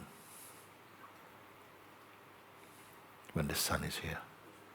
When the sun is not here, we say, oh, we write poetry to the moon. But when the sun is here, nobody pays any attention to the moon. In the fullness of your self-consciousness as the self, the little mind and its stories means nothing. But if we don't look with open eyes, he can also creep back in and pretend to be with you. You say beautifully, I don't know anything. And it is true. The one who is awake is not, know everything. People think like a Buddha or an awakened being knows everything. But they don't feel that way. What is there to know? No, I don't know anything at all. And yet she says, but I'm happy. I won't even call it spiritual. These words, perhaps one time, was very, very catchy for me. Yes, I'm being very spiritual, And but now I'm just myself, and I feel very just happy. I can't see, I can't stop it. I can't stop the happiness. It's just every day I'm getting happier and happier. It's really like this, Guruji. But in the beginning, I felt it was because before I was always like a happy person, I would say. I mean, I didn't really get troubled by the mind that often. And when I came here, I was happy, of course, and I was full of gratitude every day.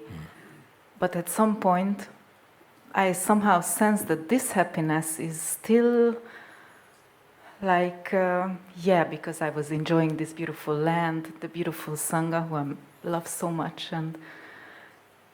But then I just inquired, who's the enjoyer? And that happened not too long ago, actually. Who's the enjoyer? And who is so happy? Who is enjoying that state of happiness? And somehow, now I can confirm that because of this, there's a deeper joy in my heart. I am happy. And funnily enough, this happy state, how you say, like this, not disappeared, but the superficial happiness just moved away, and maybe I'm not smiling all the time, or maybe I have, I don't know, but deep inside I'm really happy, and Yes. I'm so grateful for you, because I really found Guruji, what you're pointing at. This I accept, because, and I'm happy you speak about it, because this is a big subject, you know. We talk about the people who, you know, there are some people who seem to be just naturally happy, just always happy. You know? They're happy all the time. No? And you say, well, you know, I mean, like, you know, look at this guy. He doesn't even need to go to satsang. He's happy. Maybe you bring him to satsang, he becomes miserable. Have we done a wrong thing? This guy came to satsang. He was called Mr. Happy. Came to satsang, he started to be a bit miserable. Did we do a wrong thing? No. Maybe the happiness is a kind of the ego happiness. There are many people ego happiness. Or they are a good person. Okay? They're a good person. But then you talk about God and truth and but they're a good person. Very considerate, very polite, you know, will share half his food with you, but he's not interested in any kind of thing to do with spirituality or, you know, he's just a good person. Can you be a good person and still be bound? Yes. Can you be a good person, happy chappy, and still be unfree? Yes. It's a mask, but it may not even be recognized by the one wearing it.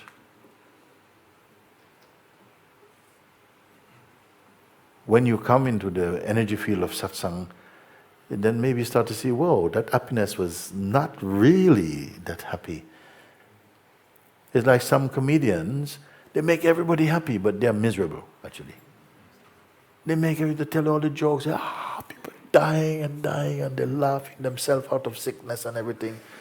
But the comedian, the funny guy, actually inside very miserable. It can happen or not. Yes. So sometimes we might be happy superficially, but in the real sense, you're not really, really happy, because perhaps you're not gone that deep.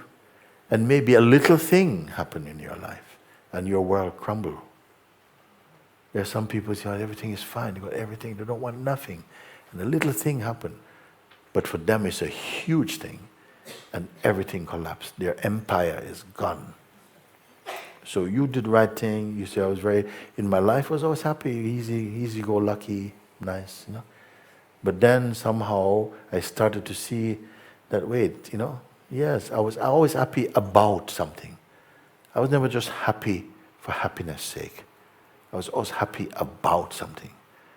You see? So this is a very, very insightful thing you share. That as it went on more deeply, I realized, but that happiness was always depending on something, or it was very superficial. It was about, you know, how kind life is, how good my life is going. But at a deeper place, you come to find that there was a joy that is just the joy of being. Yes. And outwardly, you may not be smiling like you used to be before, but inside, your total serenity is there. Peace. And that peace is greater than a smiling face. There's some people, outwardly they may look like, inside they're total bliss. You know that? Just like some people looking, but inside they are a mess. You cannot read like that. Maybe only one who is more deeply intuitive can see these things. But many times, if you haven't gone deeply, you're reading life only at the surface level. And when we experience what we call calamities or disasters, they are a help to us to go more deeply. Because you have to go more deeply to discover the pearl of true life, which is inside you. It's in you. This thing, you see. We try to find it outside. but it's in you. Try to find it by, bungee jumping or, sort of making lots of money, become very famous. But it's inside. It's priceless. You can't buy it. It's priceless. And just one more thing, that your pointings are so precious and they are so simple. And somehow before coming here, I understood everything, but maybe mentally more. But coming here, it's really the simplicity that touched me so much. I mean, just doing the invitation, like every day, just as you ask, just do it, and honor it and love it. And I found that it's so simple, just so simple. So simple, really. Like because I was working with plants, and just if you give attention, if you give love and care, they are happy, and Yes. That's what I found. That really, with this invitation, going deeper and deeper, and you appreciate, because it really, as you say, it bears immediate fruit. Yes. And how can you not appreciate it and love it? So, thank you so much. Thank you. I'm so grateful. Very happy to hear. I'm very happy. Yes. Where are you going to anyway? Back to Hungary. Hungary? Yes. Hungary won't be hungry anymore. When you go there. Thank you. And I love you, and love you. I love my brothers and sisters, the Yes. Sangha. Yes.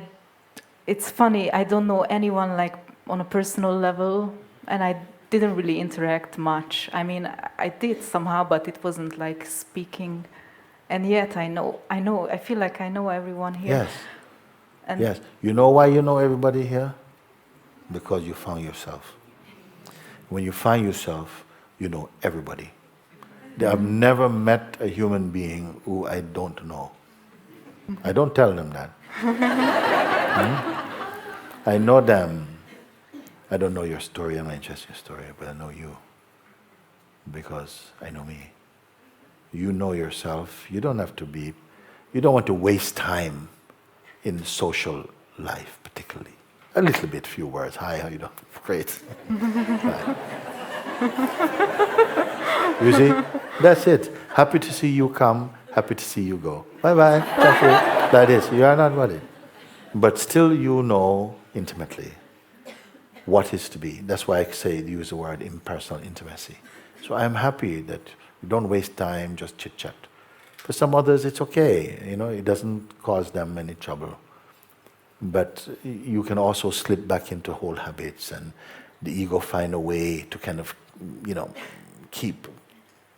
to stay in business. So you use your time very well. I feel so. Yes, me too. Thank you so much. Thank you. And just one more thing. Sorry. My mom, she loves you very much. She doesn't really take your teachings in, but somehow she's attracted to you, and she's been struggling with severe depression and addiction and all that, and I bought this mala for her, and I'm wearing it since quite a while, and I would like to, if you could bless it, and can I just give it to her? Okay.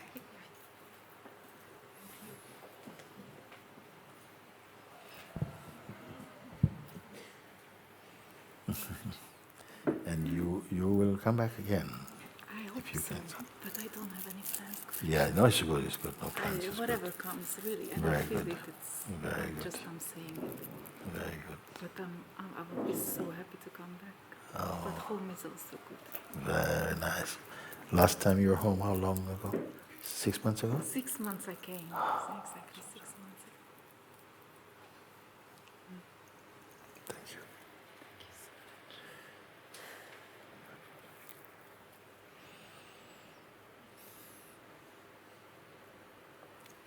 Thank you. Thank you for being here and also for all the... It's been the most important and most significant time. Yes. It just continues. She said the most important, most significant time, Yes. and Yes. it will And continue. every day, as soon as I step into the land, not one day passed without saying a prayer or feeling gratitude.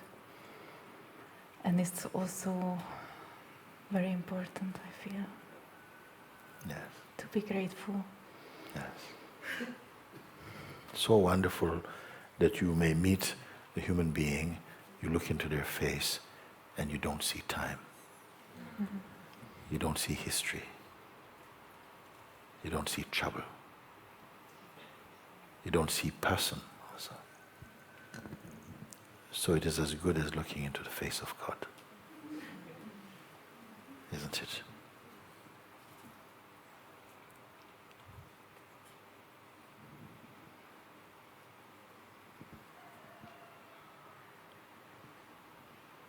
It is said in the scriptures that the discovery of truth changes your very countenance. Means what? That your expression also, it radiates through your expression. Even if someone doesn't see your face, they're feeling already a certain spaciousness because of your presence. It radiates influence and inspiration for those who are sensitive to that. And even involuntarily, it is affecting everything around you. Very good, Anand. Very good. Thank you.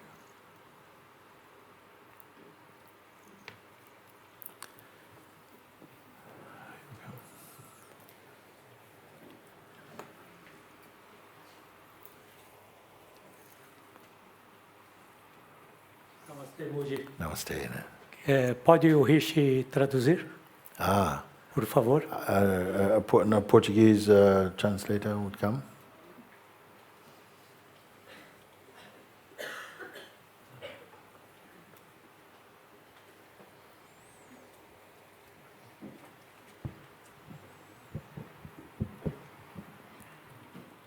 Em 2005 e 2006, eu li muitos livros, eu fiz muito yoga atrás de uma resposta. In 2005 and 2006, I read a lot of books and I practiced yoga in search of answers. Yes. E quando eu conheci o senhor em Ubatuba, em 2006, Yes, when I met you in Ubatuba In in Ubatuba. 2006, Yeah. na escola de yoga do Deni, meu amigo, the yoga school of Denny, a friend of mine, Yes. eu tive a resposta. I got my answer. Yes. Esses últimos 11 anos, eu tenho vivido conforme o senhor me ensinou. These last 11 years, I've been living in accordance to what you taught me. Tem sido muito leve. E quando surgem problemas, não só problemas da vida, como problemas da mente, eu lembro do seu ensinamento e os problemas se resolvem. And life has been very light. And when things of life, troubles of life arise, I simply remember your teaching and things resolve themselves. Então eu só tenho a agradecer em 2006 e 2008 que eu te conheci. Só tenho a agradecer. So thank you so much. The only thing I have to do is to be grateful to you. Thank you. Thank you. Muito obrigado. Obrigado. Tchau. Sim. You have to...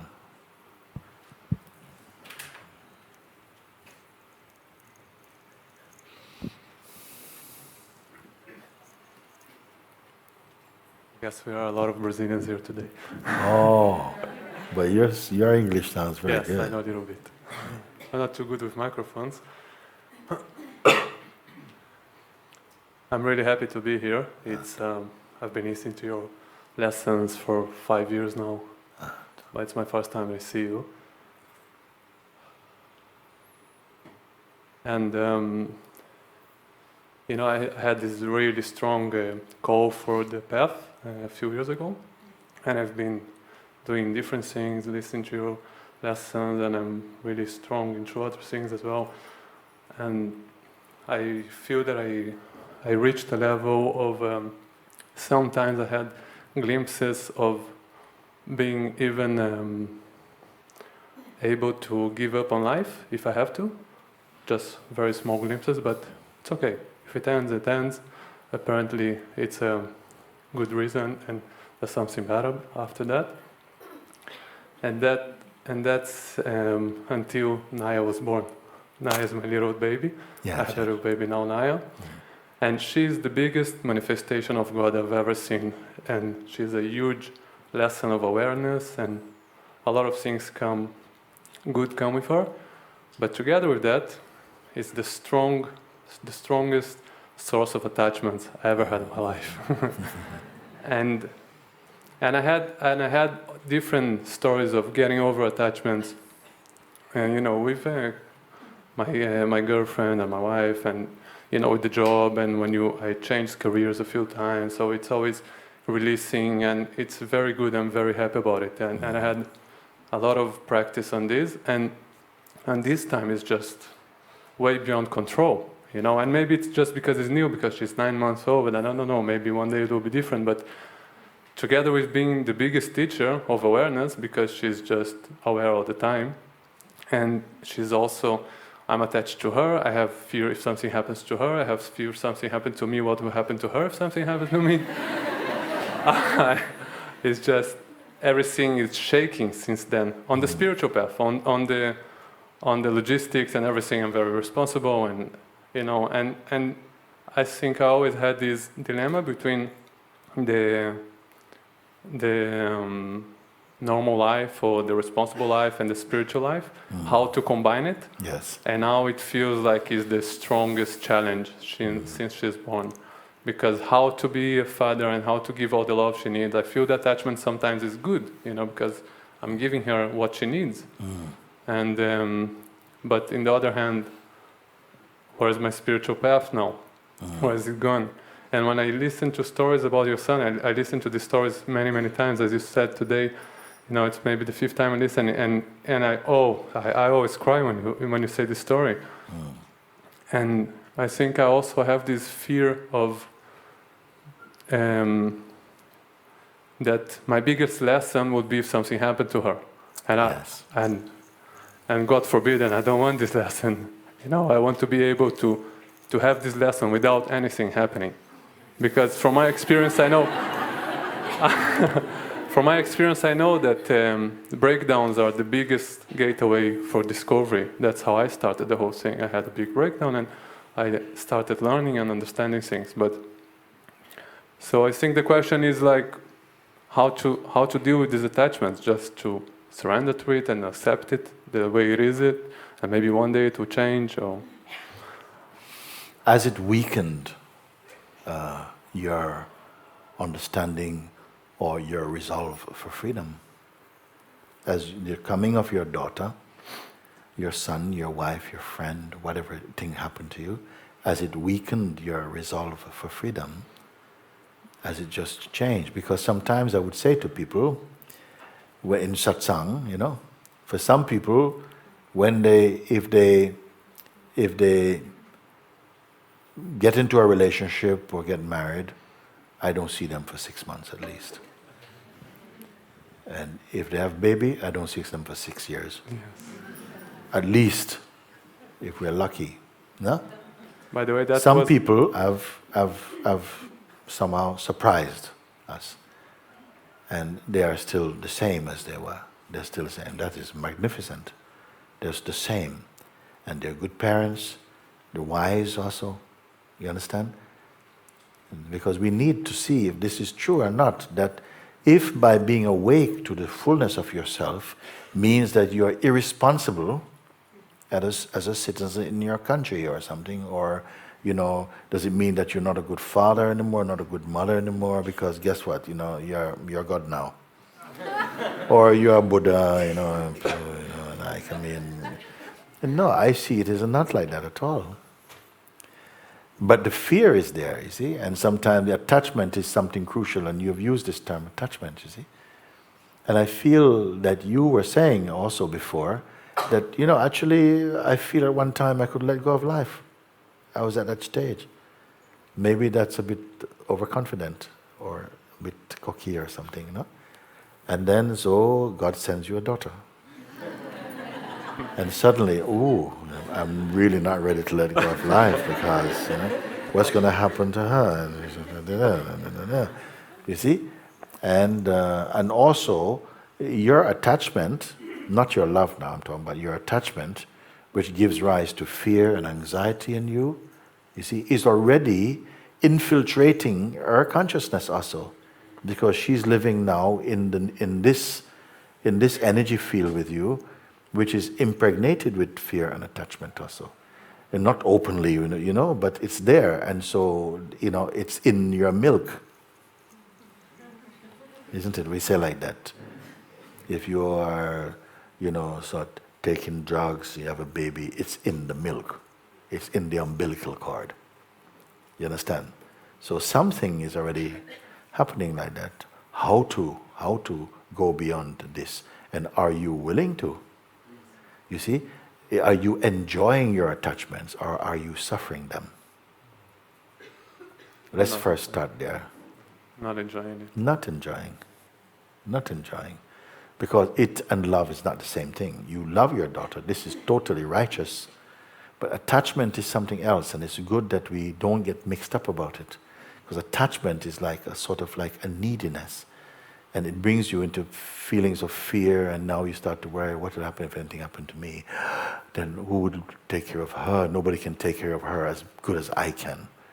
You may even feel not even her mom can take better care than me, because you see, we start to go completely ballistic with it. So how to really handle this thing? Don't target that thing, use it, and come into your inquiry, you see, and look again from the isness place, you see. Is this attachment a quality of isness? And are you able to honor what you see? If you have come to the place of the isness, is the attachment even to anything at all, Is that the quality of the isness, you see? Is the isness a good standard to be looking from? Then you see, no, it is to do with my person. Then is your person who you want to be? Is your person a fact or fiction? Is it true or imaginary? You can begin to look. And not to get rid of it, just looking. And looking for the sake of being clear unto yourself about who you are. Because being who you are cannot be bad for your daughter. It's going to be a richness for her. You see? So just to be clear and to be true in yourself will take care of everything. If you discover the truth, it will automatically bless every aspect of your expression. Automatically, it just comes true. You use a term when you were speaking that you wanted to find a way in which you could balance your daily life and your spiritual life. Many people have this kind of thought. I say, forget about it. Just be true, and you will discover that the balance is there. You will not be saying, okay, now I'm in my secular life, or now I'm in my... No, you're always the same, it's you. And you will act appropriately to the needs of the moment, whatever they are. You see? You don't have to say, it's like, somebody calls you brother, someone calls you father, someone calls you son, someone calls you uncle, someone calls you friend, someone calls you employer, like this. And to each of those roles, you respond totally spontaneously. You don't say, your daughter says, Dad, you're going to say, oh, darling, how are you going? Somebody says, uncle, let me say, get into uncle role. Oh, hello, nephew, how are you? Good. You don't. Automatically, something responds without preparation. And in the same intuitive, spontaneous way, you respond to life. But if you follow your mind, it says, but how do I balance my spiritual life with my daily secular existence? How do I do that? Then you make that into a problem, you see? And then you start to see, well, what I need to do. And you start to think about it. And the minute you start to think about it, you create a problem. You just move with it, you know? So that is what I would advise. Just stay there and you will find that is the most natural, supernatural place. Don't worry, you don't have to work out life. It's going to be fine. And you'll find, you discover the balance that already exists. No human being can create balance. The human being itself is an imbalance. Okay? You find the truer place in yourself, which is your universal being, and that is already a harmony. It's already harmony. The human being is a mode of consciousness that is concerned about harmony and is not rarely experiencing harmony. Maybe fleetingly, momentarily experience what it interprets as a harmony. But your life becomes so naturally harmonious beyond even the concept and intention of harmony. You're harmony itself. Harmony means you're happy also. So the true life is spontaneous existence, which doesn't mean you never plan. Sometimes plans are necessary, but not over planning and more than planning. Something just feels when it's appropriate, when it's necessary, all is fine. You don't say, I will never do this, I'm not this type. You're not a type. You are the universal consciousness. It's not a type. You can be in different roles, in different positions, flexible. When they're finished, they're finished. No certificates. You are that fresh, you see.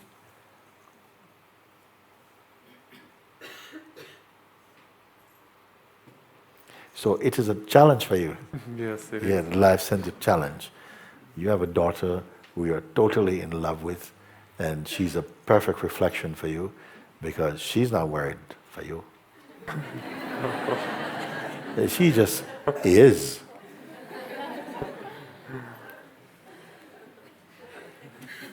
She's the isness, you're the business. You see? Before you were the isness.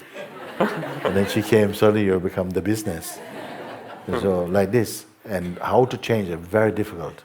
Because maybe before you're a bit proud, I can do all these things, I'm so free and so on. Life says, okay, let's give him a little bit of that. Oh. Please don't let anything happen to my attachment. Please, please. This is amazing thing. So if you follow this advice, just to keep checking in, use this, the power of this attachment to find who exactly is attached and why. What is it that's trying to be protected here? You don't want anything to damage your attachment. Why? Because what will happen to you and who are you? These questions start to come and they open up areas that you had not looked at.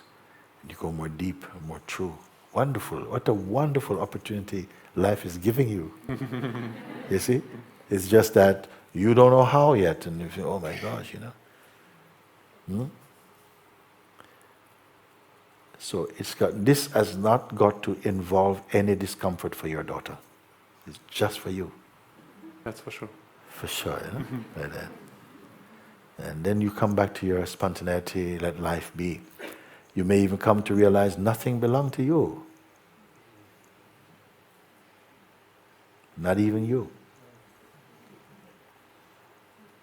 Meaning, not even the idea you have of yourself belongs to you. Not even this body belongs to you. When you find out who you are, you may not feel that, oh, that's a terrible thing. You're so happy. Nothing belongs to me. Everything is me. Maybe you come to such a realization.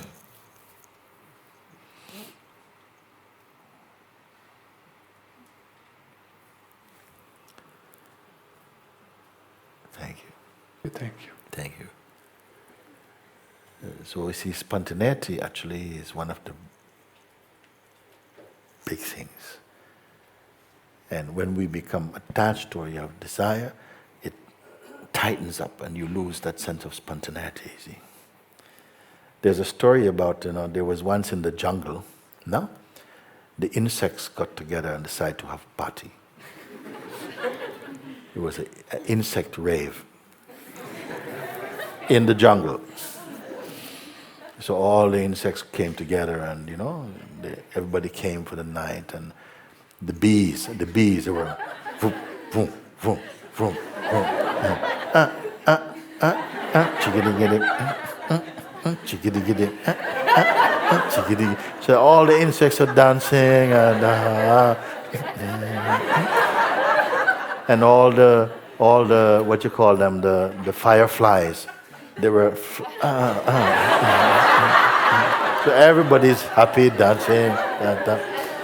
So then the centipede got really carried away. He was like, oh, that's my groove. So he just started to dance. Like that. Can you imagine centipede, 100 legs? So every time he moves, 100 legs go. So when he stepped out, everybody went, whoa. Look at how centipede move, It was like 100 Michael Jacksons. So anyhow, like this, all the insects, wow, wow, wow. Anyway, it was a great success. After, because he was dancing with his eyes closed, opening, everybody's clapping, all the insects, clapping. So a great party. So now centipede is going home in the night, and he's walking with one bug was walking with him as a friend, like this, and everybody's clapping and everything. So the bug says, centipede, I didn't know you were you're an amazing mover. We've never seen anything like this in the jungle. I mean, you are amazing. The centipede started to feel proud. Yeah. He says, yeah, how do you do that move? How do you do those moves? Well, of course, he didn't know how he did it. He was just happy, enjoying. He wasn't looking, leg 17 move to the right or something. No, he just, and all the legs moved. So Buggy asked him, centipede, how did you do that move? How can you teach me that move? And so pride entered centipede's heart. He says, listen, what I did was, you see, like when I move like this, I put my leg like that, and I put this leg like this, and I did like that. And so he got all tangled up in his own legs, fell on his back, all kind of like rolling around. And Buggy says, centipede, you are amazing. You're a comedian as well. Oh my God. And he was all locked up and everything like this. And I said, wow, that's amazing. You could have done that on the floor. We'd have just been crazy. So everything he tried to show how to do became a complete mess. But Buggy just kept thinking, wow, this guy is fully talented. He does all these crazy things. He doesn't mind making himself look like a fool even. It's amazing. Centipede, by the way, was completely ruffled up and completely embarrassed, but didn't even want to show that. He was pretending like even these mistakes were intentional. You see, like that. And this is what happened. When you are free, you don't think about what you have to do. You just move, and everything is right. The minute you start to make a technique out of it, everything goes wrong. Because it's not life. And in discovering the truth of ourselves, you're discovering the spontaneous existence. You see? Of course, now and again, some old patterns may come. They will come because as long as you have a body, and the vital force is there, consciousness is there, some activity is going to come out of that. Sometimes old habits will come. But the wisdom is there to discern, no, watch this and so on. So really, only thing you have to do is to keep paying attention to what you have discovered and who you are in this discovery. And it takes a bit of time to get used to looking from this infinite place, which is the simplest and the easiest place to be. much more easy than being an ego. Your natural self is the most natural state to be. You're naturally happy. You're not planning to be successful, and everything is a harmony. And there's no greater wealth than contentment. No greater success than happiness, joy, peace. You see, that was my point of telling the story, you know. So life brings us the things that sometimes we think, oh, I've done all these things already. It puts things there that will make you fall over to break our arrogance. And why? Out of spite? No, out of love. Because you have to give up arrogance. Because arrogance blinds us again, puts you back to sleep. We have already been asleep for so long. Asleep meaning what? Meaning not aware of our true self, not living from the place of truth. So, time to wake up and to enjoy your awakening, not suffer it. Because even the most challenging things that come while you're breaking through or breaking out of the groove of your bondage in a way, even there it is cause for joy, even with the pain, because they are just like birth pains. They are maybe the most terrible things in the life, but when they are over, when the child comes, all the pain of birth pains have gone.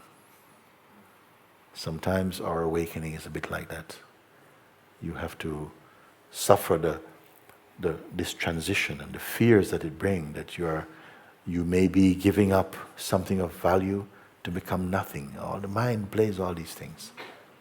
But trust that something comes to you from life. It's a gift from the life in the form of an invitation to discover your true nature. And it brought you here. And I cannot see any mistake in that. So, thank you. Thank you, thank you, thank you.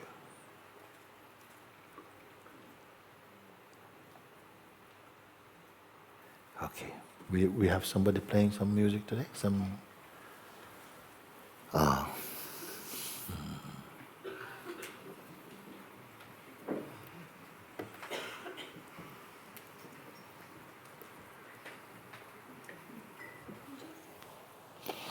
After this satsang, we will have a short break. For those of you who have to go, we're very happy to have you here in Monte. But usually today, after a short break, maybe of 20 minutes or so, or half an hour probably, but maybe more like 20 minutes, you take some chai. I'll be coming back because you see sometimes I get these letters that come each week, and I take a bit of time and look at some of them. Not all of them. Sometimes I manage to get through all of them, sometimes just a few. But it's the time that I have to read them. And so you're welcome to be here, those of you who would like to be here for that short time. Yes. Come and give me a hug and let's be good. Thank you. Yeah, thank you. So happy. Very good. Thank you. Thank you. Thank you. Wonderful, wonderful, wonderful.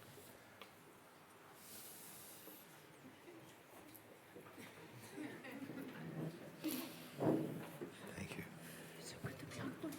Yes. Thank you.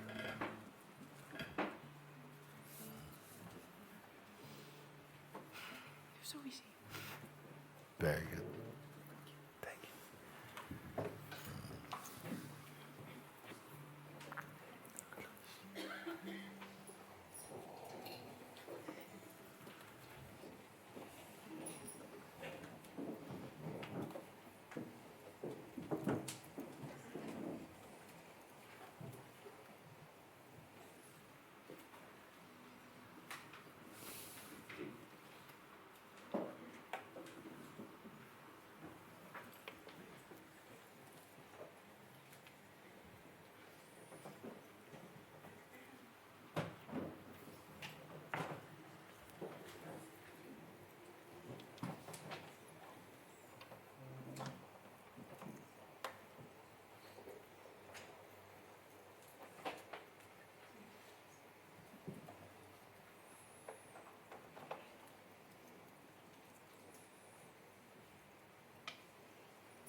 lives have passed by,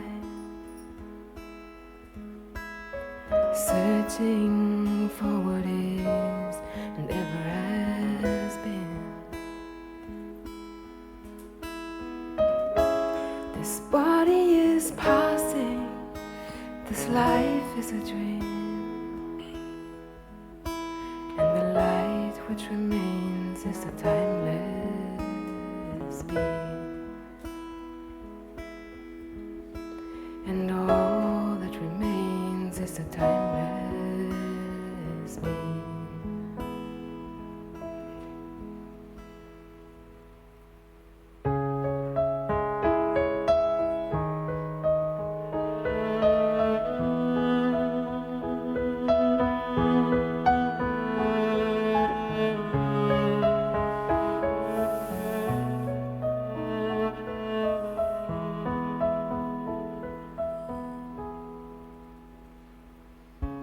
Deep, deeper I'm falling out of my life. Clear, clearer the calling into my own life. All that remains is the timeless being. Now that we have found the light which remains is the timeless being. Now that we have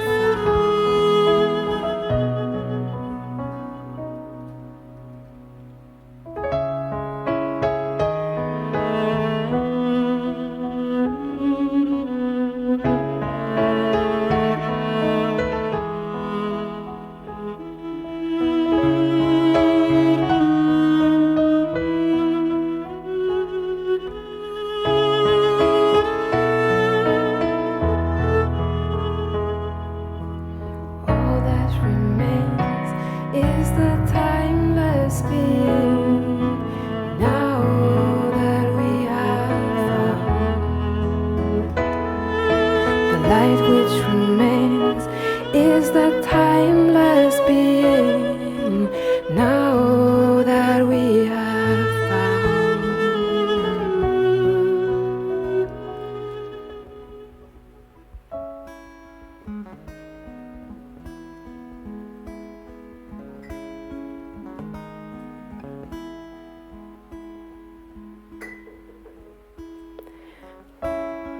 Countless lives have passed by, searching for what is and ever has been. This body is passing, this life is a dream, and the light which remains is the timeless being. And all that remains is a timeless being. And all that remains is a timeless being.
Thank you.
Oh, Guruji, the Sangha, there was just a Sangha, they all sat about and they were watching and I'm picturing.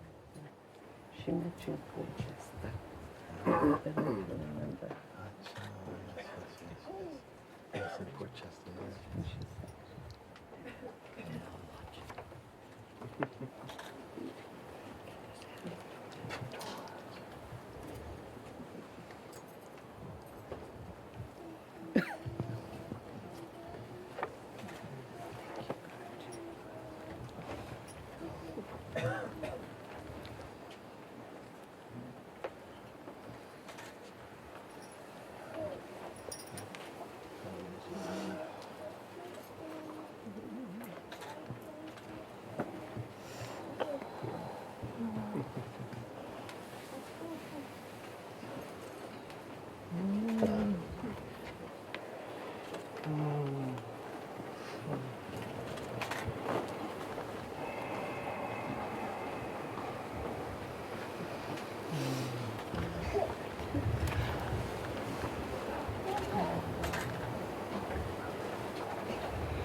you're playing afterwards?